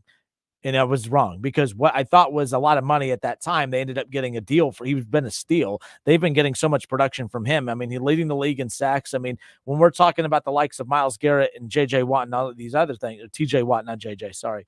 But the bottom line is the other metrics too, T.J. Watt and Myles Garrett are on another island. Like the sacks thing, like if it's just about the sacks, there's more to it than that. He should get more love. But Nick, I think it's this. If this was last year's Bengals team and he was doing what he's doing this year, I think he'd be getting a lot more love. But he's been doing this for a few years. To your point, he is really good. He's the one Bengal. If I could pick one Bengal to go to the Browns, it would be him. It would be him. I would love to add. We already have Myles Garrett. We have great defense, but he is great. I absolutely love Trey Hendrickson, and I think that he is not getting enough attention. But I understand why he's not getting enough attention. They've been in last place pretty much all season except for 1 week, and they're the worst defense in the NFL. That's like I said, the example is in the NBA, you got the league's leading scorer, but you're last. No one's going to really give you any kind of acknowledgement as far as that's concerned. So it does not mean, though, he's not a good player. He is a hell of a player. The Bengals, though, everyone's focused on the offense and focused on Joe Burrow coming back and all this. I don't care. Like, that's the thing, too. The Bengals fans need to understand. As far as I'm concerned, Bengals fans act like the Bengals didn't make the playoffs this year because Joe Burrow was hurt. That's not why you didn't make the playoffs. The Bengals didn't make the playoffs this year because of that defense. Joe Burrow could have stayed healthy. They weren't going to make the playoffs, or if they did, they were going to be fighting for that 7th seed, and they'd be knocked out right away. So I disagree with everybody that Joe Burrow is the difference between them being a playoff team and not. Not this year. Not when you had the 2nd or 3rd worst rushing attack in football and the worst defense in football. They are bad. Like, that's a problem. Like, this is why, like, I never agreed when Joe Burrow said, as long as I'm here, the playoff window's always open or championship window's always open. I never agreed with that because there's more to it than just having a quarterback. Although once you have the quarterback, that's the most important piece to the puzzle. But the Bengals have a lot of pieces to the puzzle to figure out because T. Higgins, I mean, this is it, right? Like, Tyler Boyd's probably gone. I'd say Tyler Boyd might be the last time you see him play in a Bengals jersey this coming up weekend. That's too bad. He signed a big-time extension with the Bengals when they were really bad. He was kind of their veteran receiver heading into the Joe Burrow era. Tyler Boyd went from being the Bengals' best wide receiver to their 3rd best wide receiver. It's not a surprise why the Bengals have been in the Super Bowl and the AFC Championship game the last 2 years and winning the division. It's the most prolific passing attack in the NFL. The problem for the Bengals moving forward is they're not going to have the most prolific passing attack in the NFL moving forward. Now, that's not a shot at them.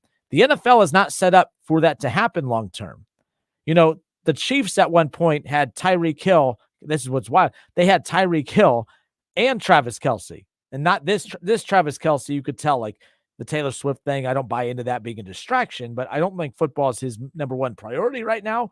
And this isn't like the all-pro Travis Kelce that we've seen the last couple of years. But the Chiefs at one point had Travis Kelce and Tyreek Hill and Patrick Mahomes while Patrick Mahomes was on a rookie deal, right? So then you had to pay Tyreek Hill. You couldn't afford to give him the $30 million. That's why he went to the Dolphins.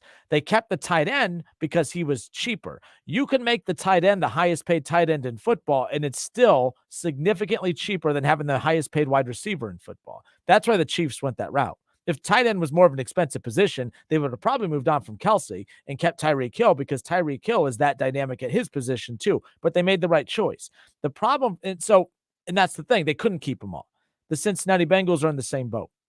Tyler Boyd was already paid head again, but there was no way the highest paid quarterback in the NFL and Joe Burrow, you're going to make at some point, Jamar Chase will be the highest paid wide receiver in football. That's never been done before in the history of the NFL. There has never been a team with the highest paid receiver and quarterback. And T. Higgins, he deserves somewhere in the market of 20 to 25 mil. You can't give Jamar Chase 30, 33 mil, Joe Burrow 55 mil, and then him 20 mil. Like, that's you cannot give $100 million to 3 players, not in today's NFL. And let me be clear, I lied. You can't give $100+ million to 3 players in today's NFL on one side of the ball. $100 million for an organization that's not known for being the most, flexible with dollars, that doesn't make a whole lot of sense when you still have an entire offensive line that's taken you an entire decade to finally figure out, and you had to buy it. And they still looked bad against the Chiefs. I mean, my gosh, the Chiefs just destroyed that offensive line this past weekend. I felt like it reminded me of the AFC title game last year, especially in crunch time. Every time Joe Burrow dropped back, that offensive line was getting destroyed. So that's the problem, is so much money has been put into that offensive line, and it's still not the best in football, not even close. It's doable, though, right? So at the end of the day, the Bengals are in trouble because while they've had financial flexibility, that defense, they've lost, they're losing pieces more than they're adding. You could say Dax Hill and all them will get better. Maybe they'll get better, but I mean, they were solid this year, and as a unit, still not very good. You're going to lose Mike Hilton. The Bengals are in trouble not in trouble. Let me restart because you're going to think I'm hating. They just have a lot of question marks moving forward. This team is going to be good next year. I don't think they're going to be great. They have problems, but they're never going to feel like humongous problems because as long as Joe Burrow and Jamar Chase are there, everything's going to be fine. But I will tell you, when you're watching the Kansas City Chiefs, look at the Chiefs team that you guys just played this year, okay? Or just this week. That is the Cincinnati Bengals 2 years from now. Next season, You're not going to have T. Higgins probably. They have tough choices to make because if you bring back, you're going to lose Tyler Boyd for sure. If the Bengals bring back T. Higgins and Jamar Chase, that means you have to bring back the worst defense in the NFL. That's the problem, right? You could bring in some new faces, and this is what you guys are going to do. Well, we got rid of him and we brought in this guy. Financially, you're not going to be bringing in the best of the best. You're just going to be replacing guys and hoping that that guy's better than this guy. I'm just saying the Cincinnati Bengals, they're not like the window. It's not shut, but it's not wide open either. It's not. It's just not. So as I said before, when you're 2-4 and when you're winning 2 games in 4 games and you're drafting Joe Burrow and Jamar Chase and T. Higgins and you're getting Logan Wilson, you're getting all these guys. That's the easy part. When you don't have to pay anybody, and now you could just put your money. You can go get the Trey Hendricksons, you can get the Mike Hiltons. But then, well, why didn't you bring Jesse Bates back? Well, we probably could have afforded the beginning of his contract, but we have to save money off to the side because of the guaranteed money that we have to compete with. That's the other thing.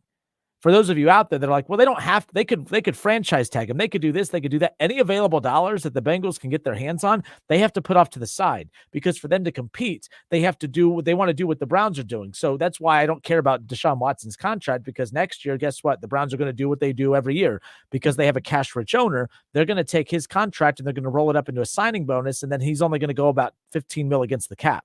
I saw someone today tag me in something on Twitter. What are you going to do when Deshaun Watson, he's $50+ million against the cap next year? He won't be. He'll be like 10 to 15 or something low like that. It's going to be barely anything. Joe Burrow will hit their cap harder next year than Deshaun Watson will. Like that's the thing that's wild that you guys don't understand. A cash-rich owner is why the Browns have this flexibility. When I said the Browns are a better team than the Bengals coming into the year before we even knew about the injuries, you guys mocked and laughed at me. I said, it's not a hot take.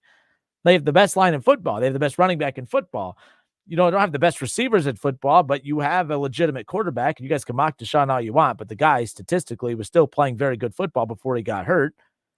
And for those of you out there that say, well, Joe Flacco now needs to be the quarterback moving forward, I'm here to also tell you that the big difference and why the passing game has opened up the way it is because the Browns don't have as good a run game. They have to pass. The defense is also giving up significantly more yards and points per game since Joe Flacco has come to Cleveland than the other way around. So it is what it is.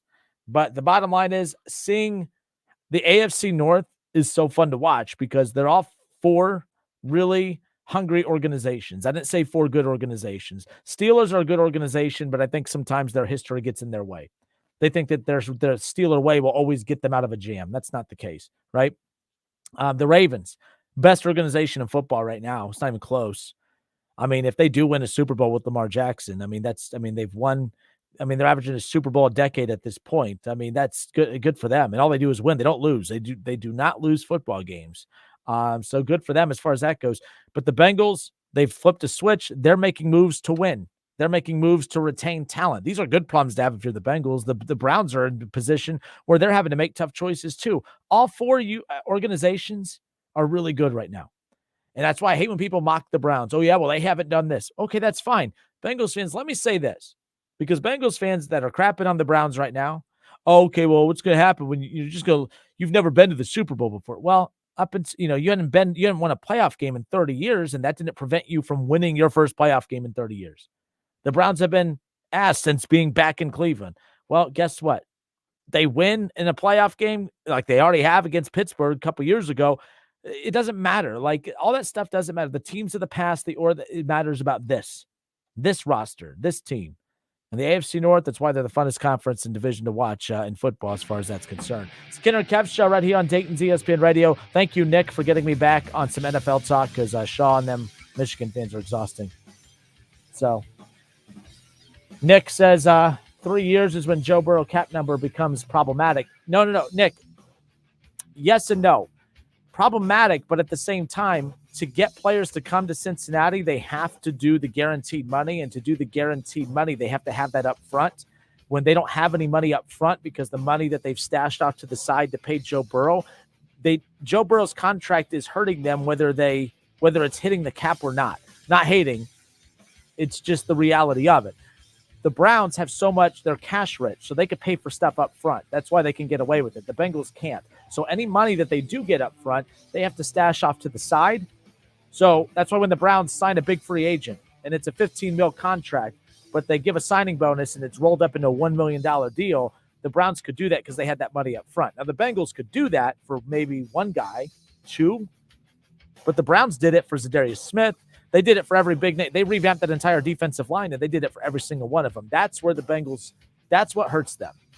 That's why I said it was a big deal to win in that window, because they were not going to have the financial flexibility that some of the other organizations have, not just around football, but in their own division. But you're right about that. Technically, no.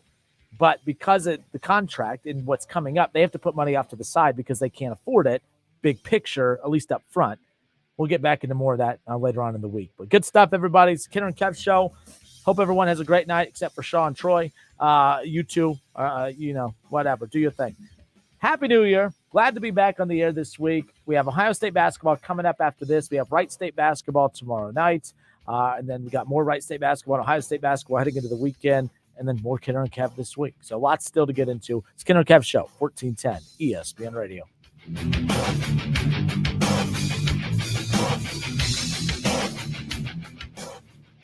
Listen, stream, watch. It's the Justin Kinner Show with Kev Nash, right here on Dayton's ESPN Radio, 1410 Wing AM. Paid for by government.com. Did you hear? A recent stash of $10 gold Liberty coins from the 1800s has been found. These gorgeous gold coins are as bright and shiny as the day they were struck in the late 1800s, and less than 50 of these gold coins are available. Coin experts are calling this gold find an incredible opportunity. Call 1-800-560-6466.